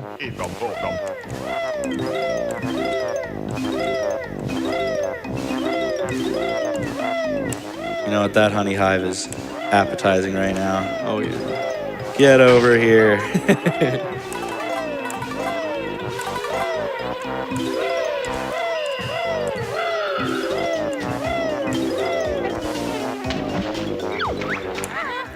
So this whole time, there has been a timer ticking down for for the fan blades, and he still has 20 seconds left thanks to that amazingly fast window clip, so shouldn't have any troubles here. Getting the jiggy before the fan starts spinning again. And you got all that health, and still. Yeah, I went out of my way to get. You have a lot of time. Still a bunch of time on the clock, yeah.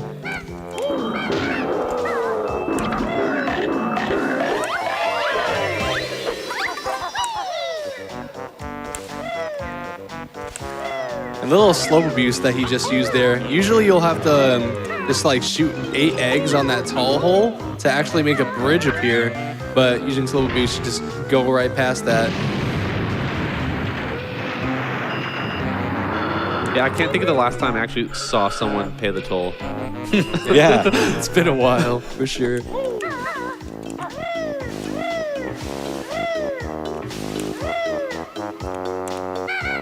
It's the witch switch.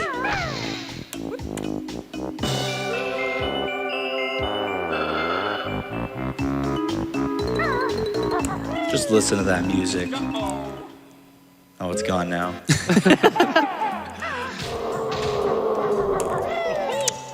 So, a couple things here.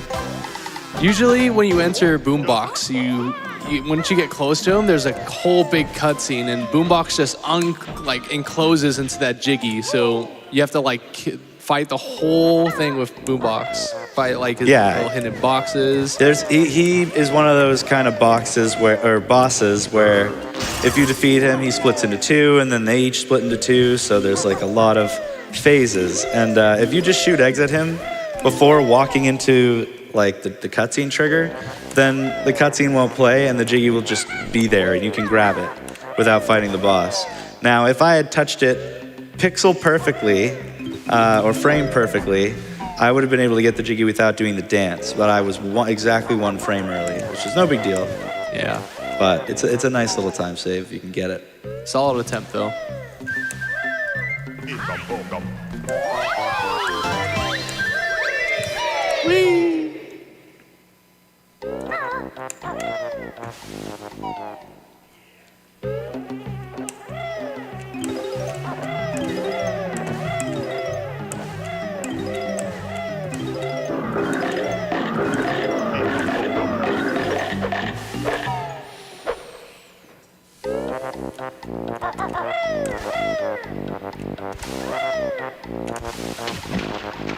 Time for a couple more donations.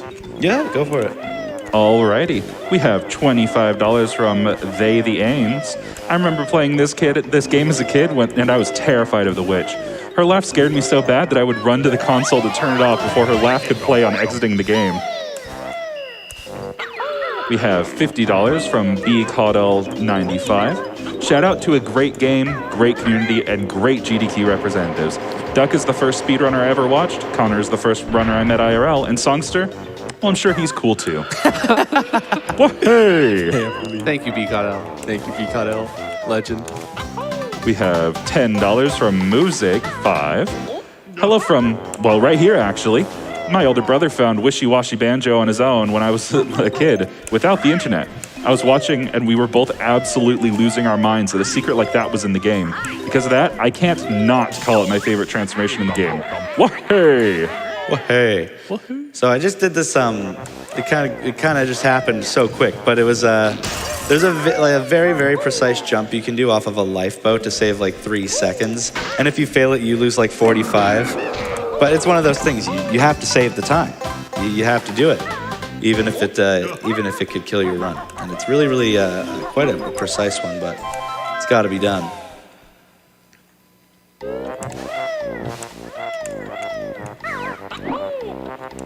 Time for some more donations.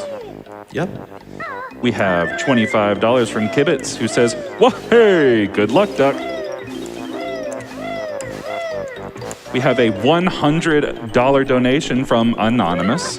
No comment, but we very much appreciate your generosity. We have a $50 donation from Mr. Little 05. Loving the run. Haven't seen a speedrun of Banjo-Kazooie before. Seen so many things done well that my younger self struggled with. Looking forward to seeing Click Clock Woods. I never found 2 music notes in there, but now I can see them. Also, favorite transformation? The washing machine.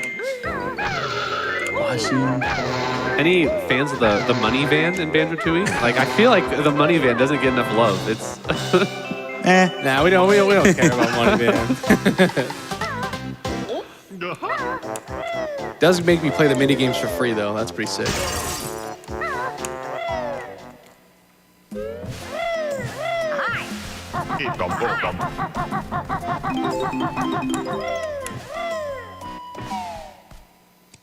We have just a few more donations here if you'd like. Yeah. Still got time. We have $25 from Thodi. Well, hey, had to donate again for my favorite N64 games. Shoutouts to one of the best video game composers, Grant Kirkhope. Go Duck and whoa-hey! We have $15 from Blue Bolt. Always love tuning into SGDQ, beaten only by a donation train.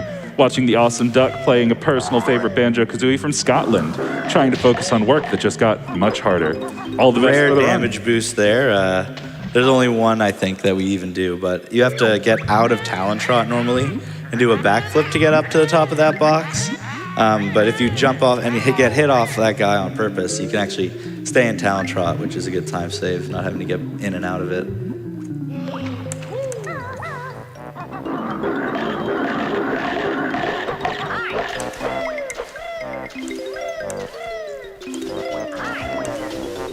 Yeah, at least from a viewer's perspective, it is so nerve-wracking watching this part with only 2 health. Yeah. Because if you're hit by a single enemy there, those trompas do 2 damage. They deal 2 damage, yeah. I just have to trust that I'm not going to get hit. I have 100 notes now, so it's not as bad. We're good. It really is nerve-wracking. He's got it. I had a bit of a heart attack there, honestly. But I was trying to be cool about it, but... I was just like, please don't. Cool trick coming up here is another Jiggy Jig skip for the Jinjo. So we're basically going to collect this Jinjo and then get off the buoy. And then afterwards, when the buoy's on those lowest points, we just do a big jump and we just skip that Jiggy Jig dance right there. Yeah, it's like assumes you're still in the water if you get that Jiggy without ever touching land first. So you have to grab it in the air. Yeah, definitely. It's a cool one.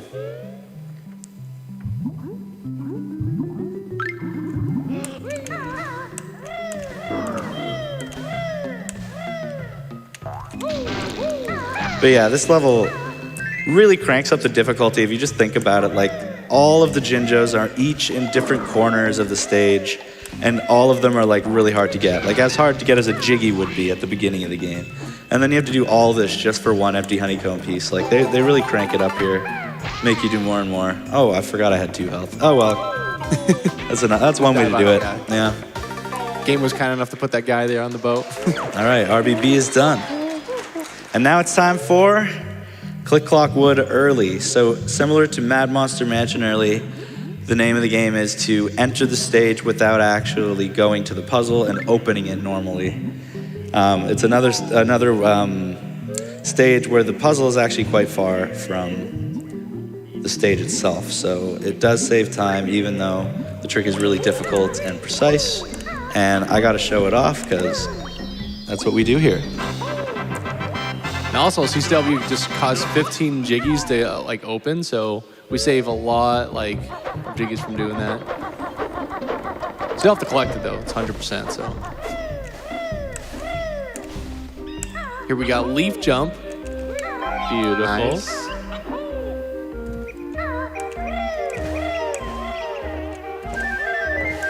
And then after he hits the switch, the setup starts.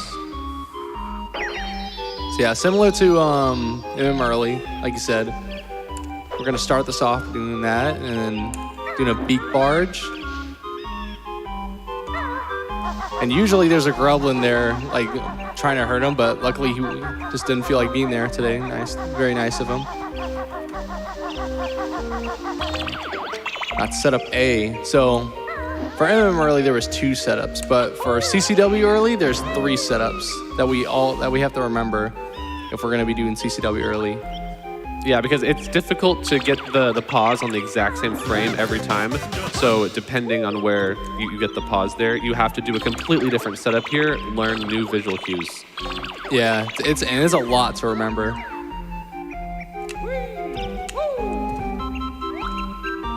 Punch cancels there.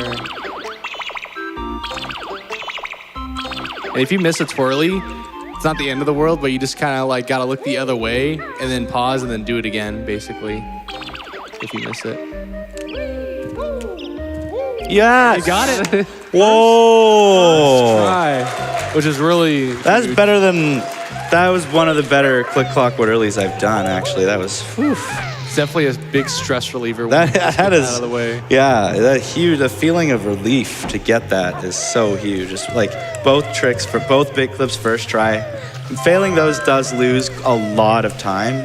So, and then of course, if you fail it once, you're gonna just keep failing it because it's gonna get in your head. So Yeah, and good to get that out of the way. The setup takes so much time to get into that spot because the position is so precise.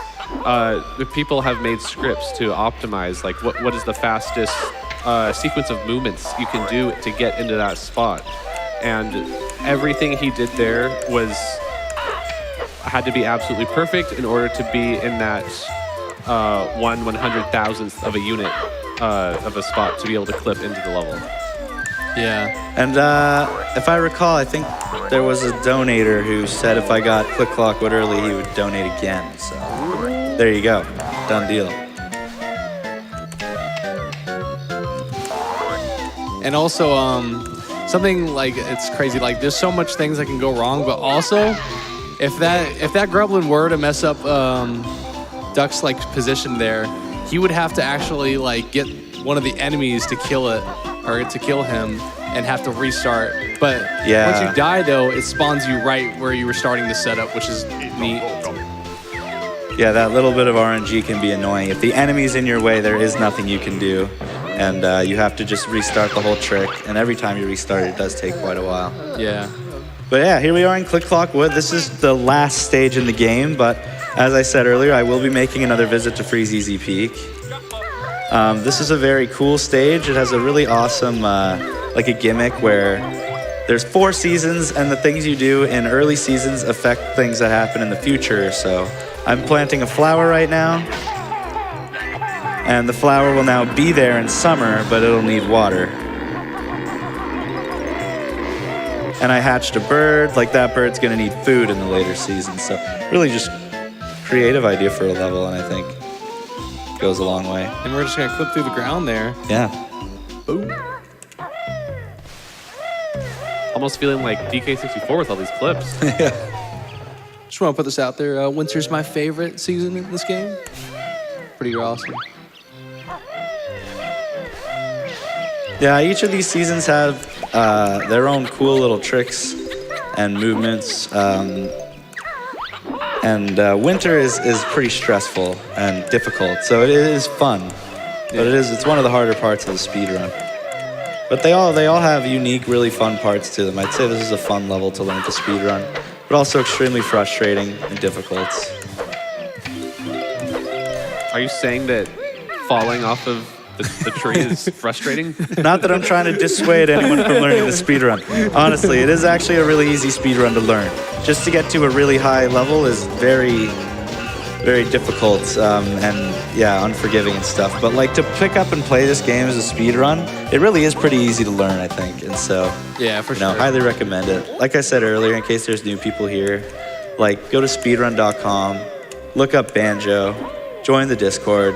Everybody's there to help. If you really want to learn to speedrun this game, if you have any interest at all, then you could do that. And if you just want to watch it more, you can follow me on Twitch at twitch.tv/duck, because I'm always speedrunning Banjo-Kazooie.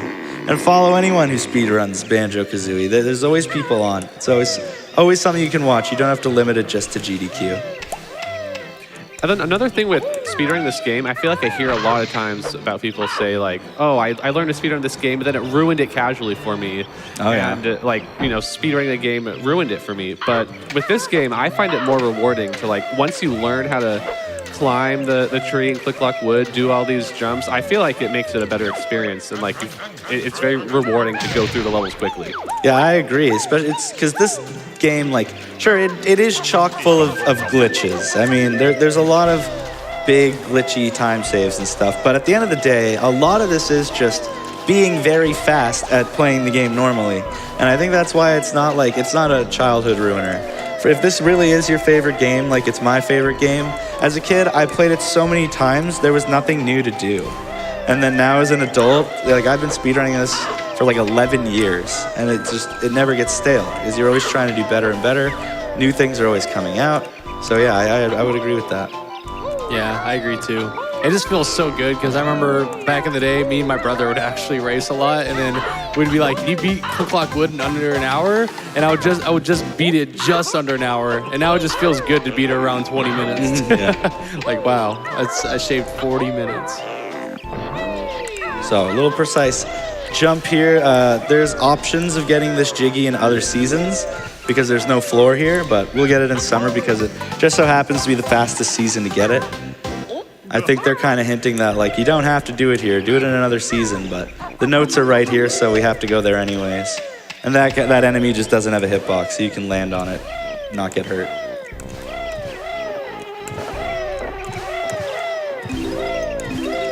All right, you want to read off some donations? It's been a while. I absolutely do. Let's go. We have $100 from the Soup Store. It says, working all night shift at the Wahey Store. Hello? I thought you were the Soup Store. We have $5 from Amazing Shake, who says, good luck to Duck, and a special shout out to Songster, who's the only person I've ever met who's died to King Dodongo in Ocarina of Time. Wait, you died to Dodongo? How did you manage that? To be fair, I had a quarter heart entering the dongo, and I just happened to just get hit by lava. It was over. Okay, so you died to lava, not Dodongo. Yeah, for sure. We have a $25 donation from Flamadus, who says, some trivia for Banjo-Tooie. There's a very, very rare chance of all the targets in Saucer of Peril to be blue. There's only a handful of clips of it happening. Yeah, I think I've only ever known of that happening twice in history. Have you guys heard of it happening more than that? The Saucer of Peril targets turning blue? That is a phenomenon. It has a super rare chance of happening in the game's code, I think, is like an Easter egg. But yeah, it's probably only a couple of times that have been captured on video. Yeah. We have a $10 donation from Jonas, who says, hello everyone, great event. I'm always looking forward to the next event. Good luck to every speedrunner who's participating. Greeting from Germany. Smile.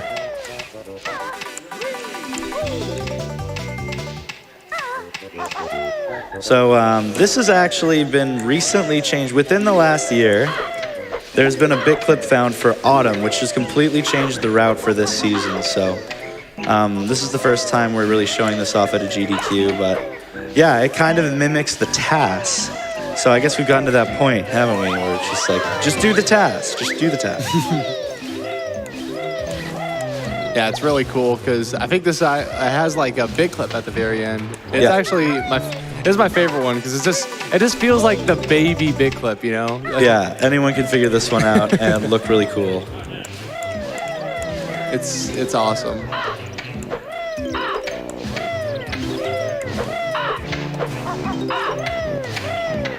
And I think this route saves about 5 seconds from its old route. Ah, Yeah, it's pretty nice. Still. this is the hardest room in the game. I stand by it. Oh yeah. Yeah, let's see. To do this room properly is so finicky. Yep. Hardest room. Hardest room in the game, honestly. I just have to get those two. Look, like it's impossible. It is an impossible room. But you did leave the jiggy there to pick I up did, right yes. Yeah, it's one of those optional to get in any season jiggies, and it makes a lot of sense for me to get it there because I was there. I was right beside it, but there's an opportunity to get it while flying, which, as you know, is going to save us from doing that jiggy jig. So we're going to try to do that.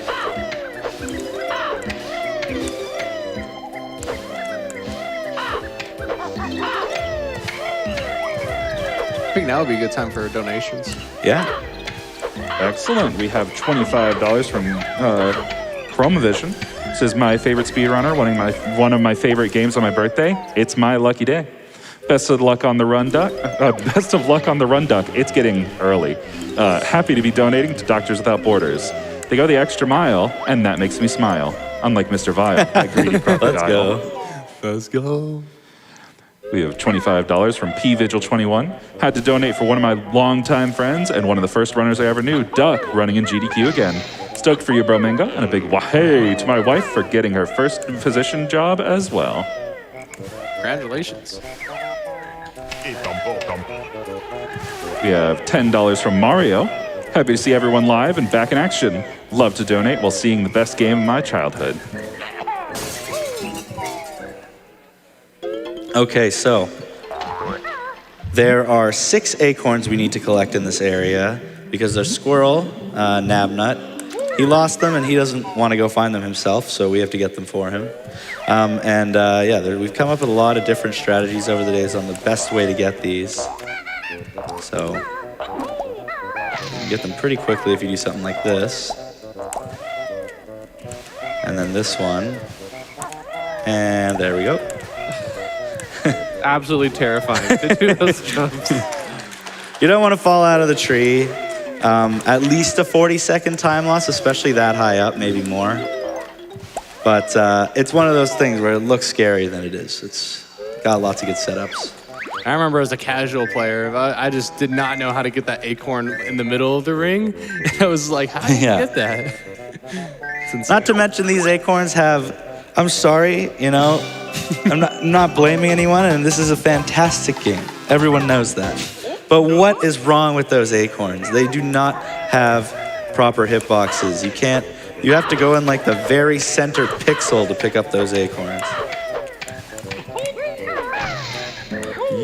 Duck using some slope abuse there. I think he fell there. Uh-oh. He fell? Okay.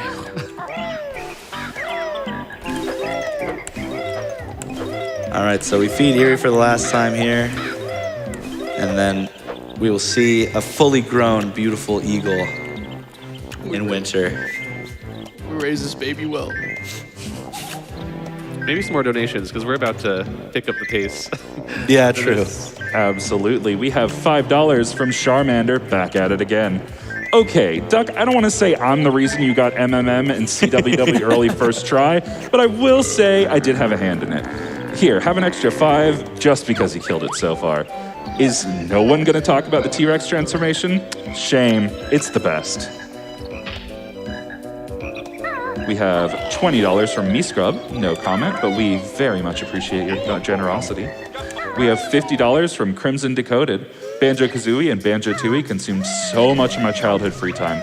Getting the inevitable 100% completion, seeing it completely and utterly destroyed in less than half of a gaming session's time is both amazing and frustrating. All right, so here comes a pretty easy bit clip. But I need to be able to hear it.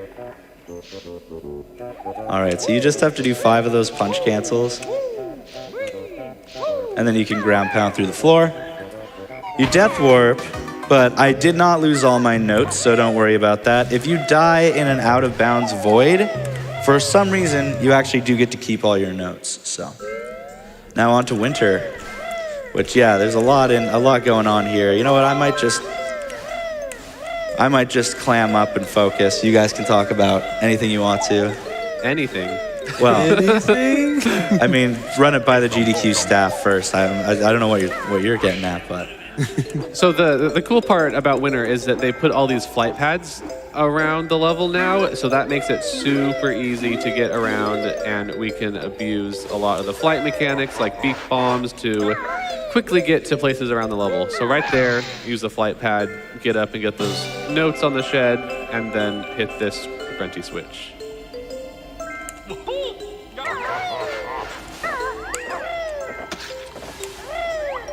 And then instead of climbing up the tree again, can fly up and beak bomb into one of the highest rooms up here. And sometimes that guy could be like right at the edge, so if you like pecking into it while beak bombing, you might accidentally hit him and then fall off, which is definitely heartbreaking because you're most likely to die and then have to do the whole level again. But luckily that didn't happen. It's nice.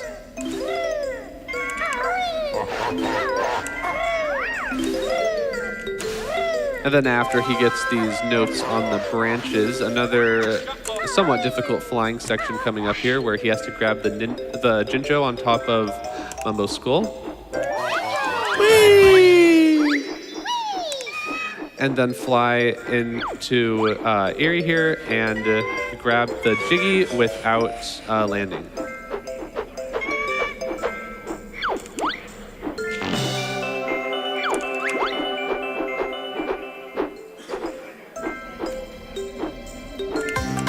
Nice. And one more beak bomb to again pick up a Jiggy before landing to skip the Jiggy Jig. And then he's going to do this gold feather dive, and ideally would have broken the window there, but still got in just fine. Nice backup save. Heck yeah. No, this is the hardest room in the level, I'd say.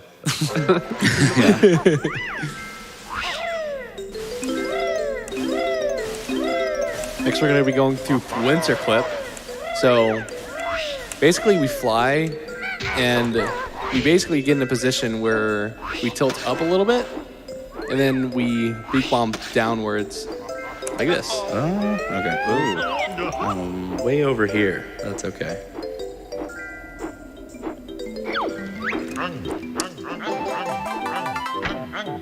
Oh. Nice. We got Honeycomb and the Jiggy. And we got Winter Clip too. Okay. Yeah, that is a difficult sequence with these beak bombs.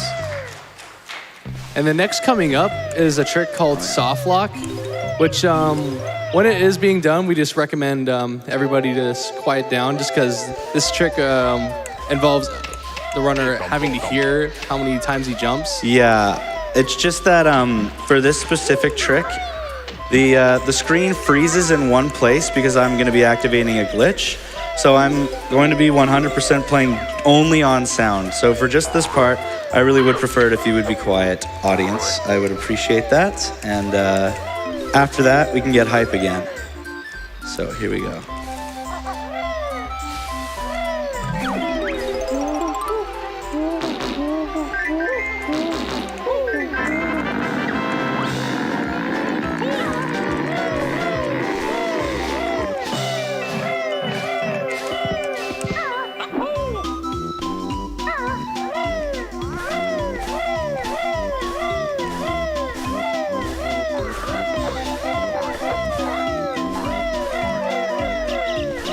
Yes. And he gets it first try. Okay, you can cheer now. You can clap. So what just happened there? No washing machine. Oh, well. Darn. What happened there was basically, since we're coming to a second visit and basically pooping eggs into the plant there, it goes into a soft lock where it just shows the screen, and if we're able to move because we take damage from the bee. And if we didn't take damage to the bee, we couldn't move at all. But basically, since it's stuck in that camera, we have set movements setups that makes us go to Mumbo. And here we go. You know, that trick was cool and all, but we're about to have a lot of fun. This is my favorite thing about the no FFM run. So the FFM run, as you know, has this reverse B adventure as well, but it's different in no FFM. So first of all, every time you take a transformation out of a stage, Mumbo's not going to let you get very far. You can usually use it in the lobby of the stage you're at because you have to get a jiggy. Okay. Do you know the I reset or what? boom? Reset, yeah. Do you know the, Reset now. Because the door has to come back. Do you know the other out of bounds? No. Oh. Is it in the Brentilda out of bounds. Brentilda out of bounds? Yeah. Okay, I'm resetting. What do you think? Or is it in the corner? Is in it the corner. Is it the one in the corner? Yeah. I'm going to try it. You can try it? Okay. I've never done this before. Here we go. It's here, right? Yeah, it's here. How do you do it? Just like, Basically, you'll get stuck in the camera, and Yeah. then you'll keep flying up, and then you'll just keep it like that and let go. let and go? Then, and then he'll stop. The bee will stop and fall, but you can't Fall? Yeah, he'll fall, and then you will tilt down a little bit so you can clip right beside Brentilda. Okay, I have no idea how to do this. Okay, so I can reset and the door will come back, right? Oh, you almost fell there. Okay, yeah. Okay. Yeah. I think so. Yeah, you just reset and it'll come back. Okay, so there's gonna be quite a bit of time loss, but there is a way to salvage this, so don't worry about it. I have to go back to Click Clock Wood and turn to the bee. That note door has to be there in order to clip out of bounds and start doing the reverse bee adventure. Yeah. But this is quite the situation we have here. Okay, but I think it's easy enough to fix, right? Yeah, you just have to go back and get the B, which leaves plenty of time for donations. Yes. Yes, this is great. Yeah. You heard the people. Send in your donations. We have $5 from Winter, who says, heard how was your favorite season? Can we get a $5 train with your favorite season? We have $5 from Sorty, who says, my favorite transformation is turning Kazooie into a dragon. Such an awesome secret in Banjo-Tooie. We have $5 from Windless, who says, seeing that box boss skip only proves that I've had great expectations for this run.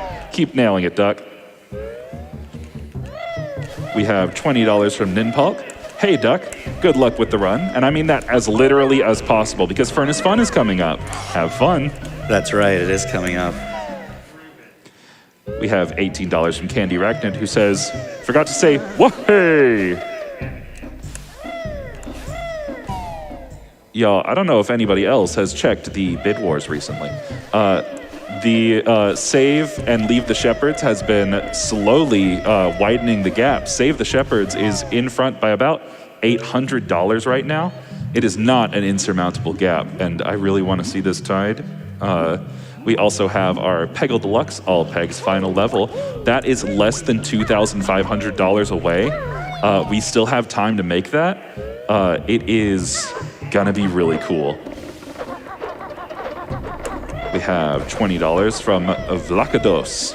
Good morning from across the pond. Click Clock Wood is closed. Oh my God. Okay. Just got to do Click Clock Wood early again, I guess. Good Okay. morning from across the pond in Northern Ireland. Good luck to the runs coming up and I have to GP to die. the runs that have already passed. SGDQ is always. Oh, amazing that's right. fun. I mean, you I could, don't you think could- I can. I won't go back to the Switch. You could open You just CCW. open it.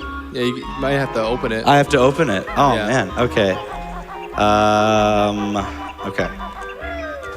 Yeah. Oh, wow. Who would have thought that have that to would be open such a thing? I just have to open CCW because there's no way for me to get back into the stage now because the puzzle switch is already hit. Yeah. All right. Keep going with the donations.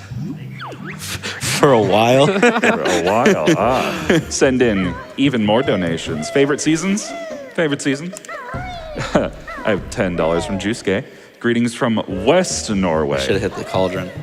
T-Rex transformation is the best one. I hate Boggy. This run has been amazing. Whoa-hey! I have $10 from Ash. Been watching since GDQ was still streamed from the original couch and can finally donate. Good luck to all the runners. We have $5 from JJ Wildheart. SGDQ hype!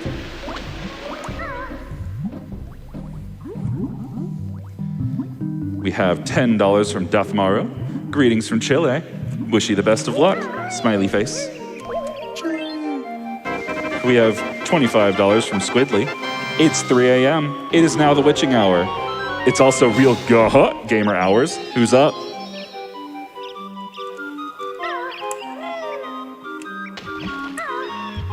We have $100 from Sluggo and Mars. Thank you, doctors, for all that you do. And thank you, GDQ, for utilizing gaming in such a noble way. Special shout out to the 3 cool dudes in the audience, Ty, Jeff, and Jonesy. Looking good. Woo! All right. So what I actually have to do, I'll just explain really quickly. I have to go back to Click Clock Wood now to turn into the bee, because as I was about to explain, the bee can actually go past the trigger for Mumbo de-transforming you and turning you back into Banjo and Kazooie. And then you can take the bee wherever you want, which is really fun. And by doing that, we can actually go and travel back to Freezeezy Peak. And like I said, we had to make a second visit. Well, we're going to be going there as the bee and doing everything we have to do as the bee. And along the way, getting all sorts of lair jiggies. So it's a really cool ending. Yeah, and the unfortunate mistake there was opening the note door. Yeah, the note door has to be there to do the clip. Luckily, though, But it's so random that happened. It's not like anything I would ever even think about normally. And luckily, the game only saves if you either save and quit or enter through a loading zone. And since Yeah. we did neither of those, We didn't save, so the door will still be there now.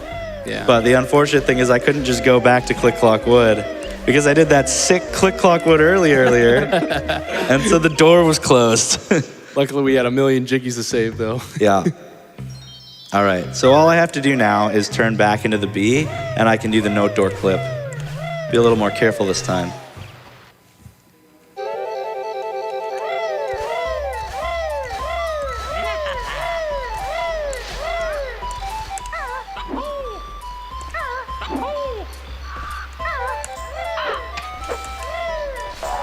Time for a couple more donations while we bee it up. Yep.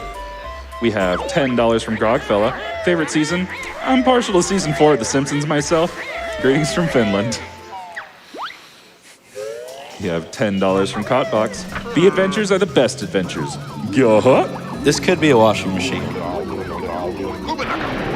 Oh, that would have been crazy. That would have been nuts. I was going to say it was Destiny. $5 from Cece, who says, "You what deserves a train of bee puns?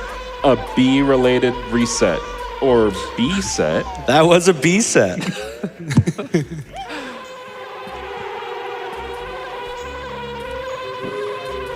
Okay, let's try this again. Okay, pretend We're back on track. Yeah, the last 10 minutes. I hope that was that 10 minutes. Oh God, I'm so sorry. No, I'm exaggerating. Just go.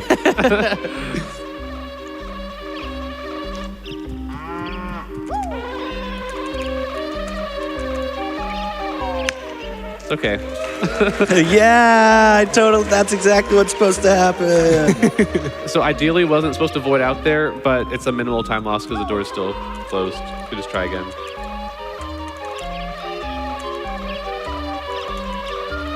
Thank you. We got it. Okay. It's one of those things where like you don't practice it because it's second nature, and then it can go horribly wrong. But Yeah, there we go. yeah. We're on our way. So this is the reverse bee adventure, and the no FFM version is a little different. I promise the wait was worth it. So we go around the lair. We collect almost every single level's lair jiggy that we've left behind.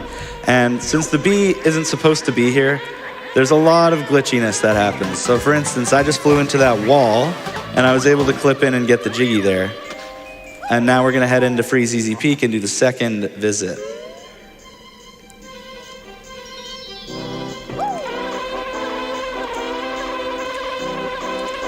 So again, the bee has some quite fast movement. You can just touch the sides of things and clip into them to get items. So there was a Jiggy I left in that pipe there the whole time. Lots of wheeze coming up. From Yeah, exactly. This is where, ouch, Oh my God. rude. Sign that snowman for the military. Yeah, so we left the Jinjos because it's very easy to, oh man, I thought he was gonna hit me again. It's very easy to just get around this whole stage while flying and go collect all the Jinjos. There's one in Mumbo's skull here. Whee! And another one right over here. And Jinjos like the notes reset when you leave the level, so that's why we have to get all 5 now. And I know you guys had so much fun with the Wahey spam. So you gotta do it again because we're racing Boggy again. You're supposed to do this as Banjo and Kazooie, but I'm gonna be doing it as the bee.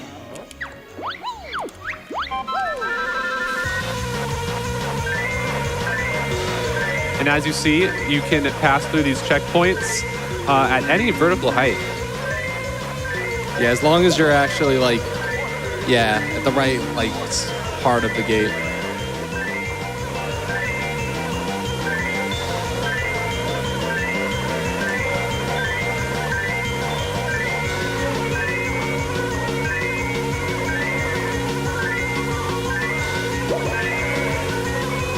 So far, so good. Nice. Oh yeah. Yeah, this is way harder than it looks. Actually controlling the bee to go through all of these slaloms. First try. Easy.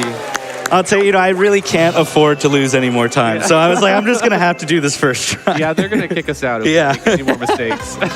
No, never fear. We are about to go beat the game. Hooray!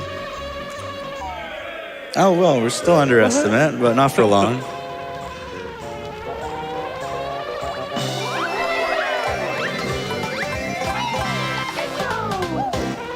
So we get to have a lot of fun with the bee now. Finished up our second Freeze Easy Peak visit by getting this empty honeycomb. We now officially 100%ed Freeze Easy Peak.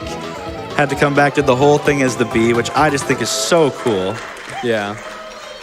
And now we have to continue down through the lair, collecting more lair jiggies, because the bee is very glitchy, and you can do that. And you'll see I'm just gonna basically break a whole bunch of rules here. So if I just fly into this wall, I get that jiggy. I don't know. That's the Mad Monster Mansion lair jiggy.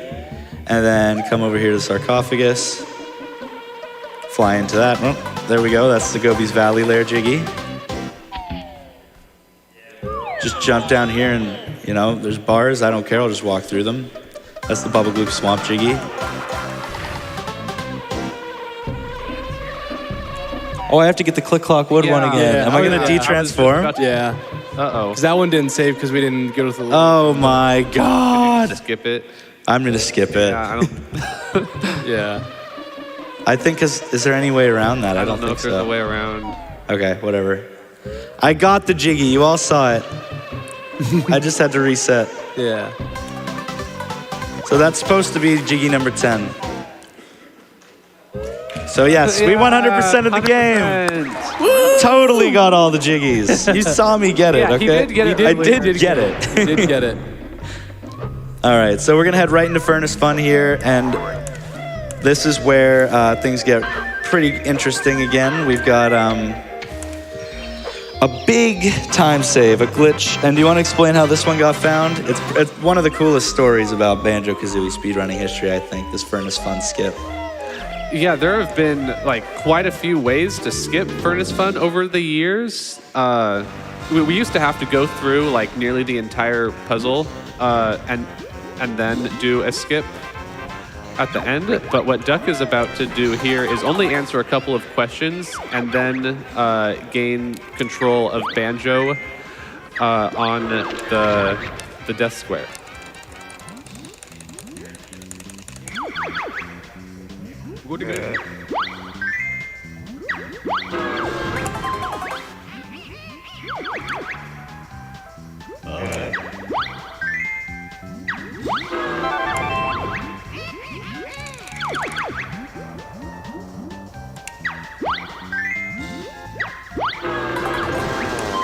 there's going to be a pretty precise spot here that if he is standing in the right spot, you can actually go into Talon Trot between these two squares and then answer the question.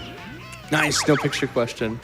If he was to get a picture question there, then the trick actually wouldn't work. It's just one of those things where that's the one thing that you can't get or it won't work. But if he gets any other question and gets it wrong, he stays in Talon Trot. Yeah, and you could just... the game thinks you've died, so you can just run right to the final boss. It actually saves over 10 minutes now, because if you finish that Furnace Fun board like the natural way, there's a 6-minute cutscene that plays of fake credits, like you beat the game. And then it's like, psych, you didn't actually beat the boss yet. So it's like this huge skip. And when it was found, it was really cool because it was found completely by accident, like some of the other tricks in this game too. And now to get true 100%, you're going to learn double health, right? I think we should just beat the boss and get off stage. So yeah, grunty fight coming up. There's a lot of little tricks to it. And just like precise things you have to do with egg shots and beak bombs and all the things that you've learned up to this point to take down the boss. Might as well rattle off a few donations before we finish up here, because the end is coming in about 2.5 minutes.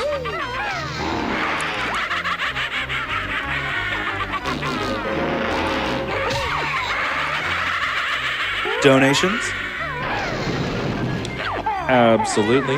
We have $5 from Bottles. Hey, Banjo, heard you were cheating. Would now be a good time to delete your save? We have a $100 donation from Dave. Didn't know GDQ was running. Great surprise when I woke up this morning. Keep up the good work. We have $5 from Grizzly. Did I just see Breeze Easy Peak? Whoa! We have $100 from Kyle Gordon. Man, I love Banjo-Kazooie. I'm right there with you. We have $50 from Sleepy Kazooie. Took plenty of power naps so I could stay up and see the Banjo-Kazooie run. Also, love seeing so much Kirby rep in the prize blocks, even when he's not being played. All right, got all 4 beak bombs, so that makes us move on to the next phase, which is the Jinjo statues. There's actually quite a big skip here, which will save me 10 seconds if I get it. If you poop eggs at the exact right time here, then you can activate this Jinjo statue and overlap cutscenes. So we'll give it a shot. And we got it. Easy. Nice. Yeah, before the run is over, it's over very soon. Like I said, keep watching speedrunning, you know. Donate generously, you know. It's a really good cause, and it's a really good time. I'm always having tons of fun at these events, and I'm always happy when I get a chance to show, you know, some Banjo speedrunning. It's just a great time. So thanks for having me again. Sorry for going over estimate. You know, it's a crazy hard game to get through without something horrible happening. Yeah. I mean, all things considered. This was such a clean run until the mistake that loses 10 minutes. Yeah, that's how it always is. But anyways, yeah, follow our Twitches. Mine is Duck. We have Connor75 and we have Schlongster7 over here. So, you know, we all stream Banjo. Connor streams Donkey Kong 64, which is also a really cool speedrun. But here we go. This is the last part of the run. The Ginginator statue. I just have to put 5 eggs in each of the holes here, and we are finished.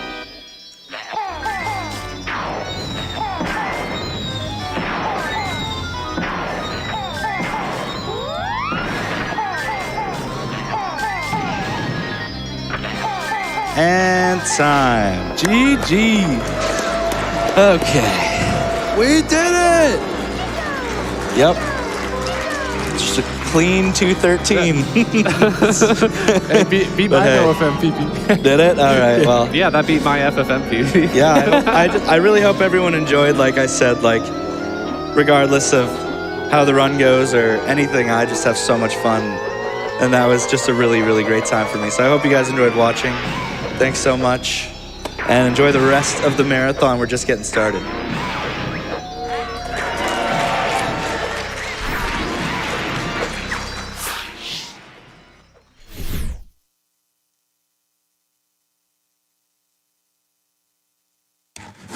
Thank you so much, Duck, for that lovely, lovely banjo run. That was incredible, amazing, a little breathtaking at the end of there.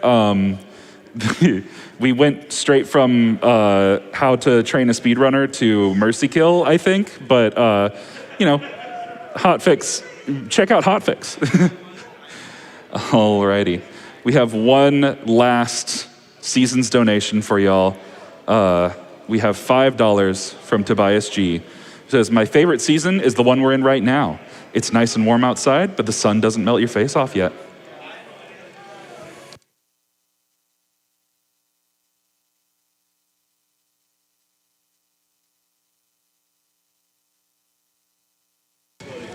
We're going to be taking just a short break here for a while, but join us later for even more speedrunning goodness.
Welcome back to Summer Games Done Quick 2023. Folks, it has been an incredible time tonight, but unfortunately, all good things come to an end, and so must my shift. I've been the King's Pride, and it's been my incredible honor to host for you for the very first time. Worry not, I'll be leaving you in great hands. You know him, you love him, you caught bug snacks with him. It's Conception.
All right, how we doing, SGDQ 2023? My name is Conception, and I'm going to be taking over hosting duties for the next few runs, Dark Summit, Bloody Hell, Loom, and Michael Jackson's Moonwalker. I am let's go out there. I am very excited to be taking over. Of course, you know, the donations have been flowing. I can't believe we're already over 2,000 donations total, and the amount of money we have raised for Doctors Without Borders is incredible. Thank you all so much for being super generous. By the way, in case you aren't aware, what is Doctors Without Borders? Well, Doctors Without Borders, or MSF, is an independent international organization that offers medical humanitarian assistance to people based solely on need, irrespective of race, religion, gender, or political affiliation. Over the past 5 decades, MSF has grown from a group of a few hundred volunteers to an international movement, providing over 10 million medical consultations in more than 70 countries every year. MSF's core value of humanitarianism, independence, neutrality, and impartiality continue to drive their work in providing life-saving aid to people whose survival is threatened by violence, neglect, or catastrophe, primarily due to armed conflict, epidemics, malnutrition, exclusion from healthcare, or natural disasters. So just so you know, every dollar we're receiving is going a long, long way, and thank you for those who are able to donate.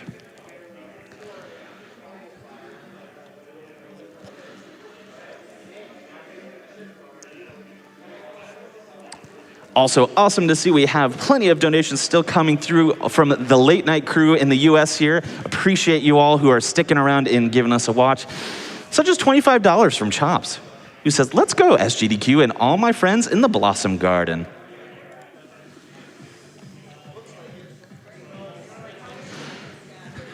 Emberly comes through with $10 saying, SGDQ hype.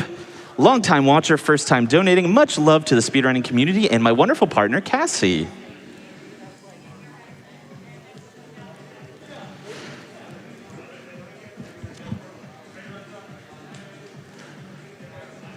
Iron Reaper 7 coming through with $500. No comment provided, but thank you so much for that donation.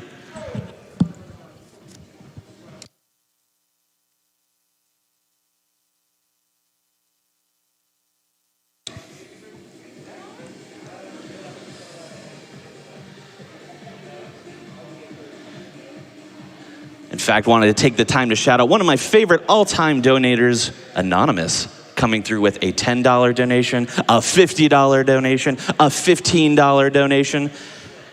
Anonymous just comes through every year. Can't wait to meet them someday.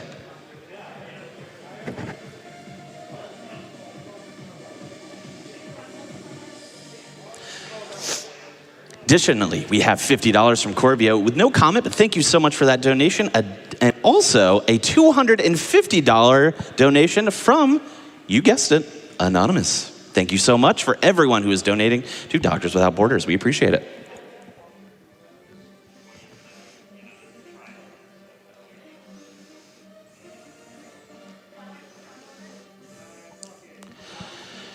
We just had $25 come through from Gamer Angel saying, thank you to everyone at GDQ and Doctors Without Borders for putting on a wonderful show every year. This year has been tough, and I was just given difficult medical news. GDQ is perfect to keep me company as I go on my medical journey. Sorry I couldn't be there in person this year. Thank you all, and we love everyone on GDQ staff. We are wishing you the best of luck, Gamer Angel.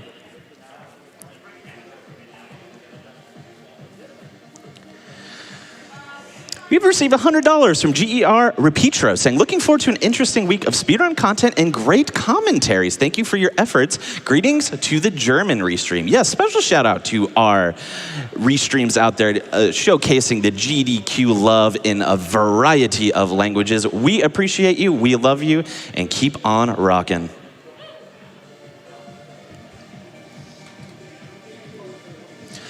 By the way, folks, we have a few challenges in Bid Wars open that I want to draw your attention to as well. So the first one that's going to be coming up is for Loom, which if you haven't seen the Loom speedrun, you're in for a treat. But what I want to highlight is a bid war going on for Loom between Save the Shepherds and Leave the Shepherds. Currently in the lead, Saving the Shepherds, which I have to guess is slower, with $3,018 versus Leave the Shepherds at $2,200. I don't know. I thought this was a speedrunning convention. Don't we want to see things go faster around here? I thought that was the goal, right? So let's get some more donations in and even the score up on Save versus Leave the Shepherds. Additionally, we do have another incentive open for Peggle Deluxe. Now, the All Pegs final level, currently sitting at $7,664 out of $10,000. So you know what to do. Get those donations in, and let's make that challenge a reality.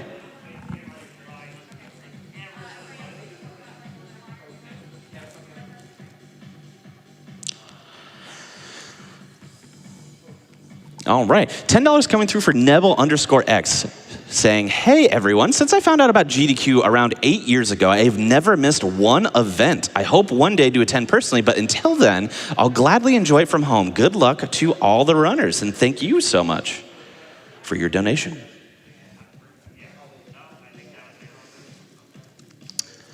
We've also received $20 from Azure Mosquito saying, so excited for another great week spent watching GDQ. My partner got me watching a few years ago, and now these events are something we always look forward to. Hashtag trans rights.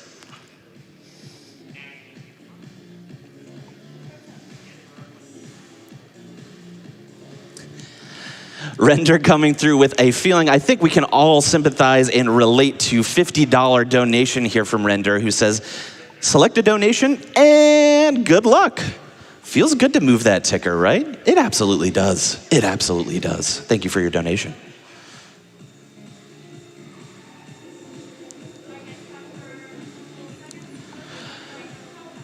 Lordly Hour donating $5, saying, Bigfoot sighting at GDQ. Are you sure we weren't seeing a Yeti? Yeah, shout out to the Yeti. Love seeing that love.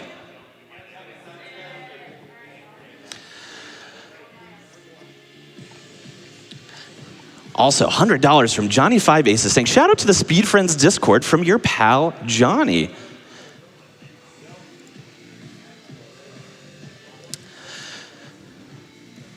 $15 comes through from Zant saying, so hyped to have SGDQ back. Aren't we all? Absolutely. Thank you so much for your donation. All right, and without further ado, I hope you're all ready to shred those mountains because we are about to go on a snowboarding journey with Dark Summit by Flatline. Show us how it's done.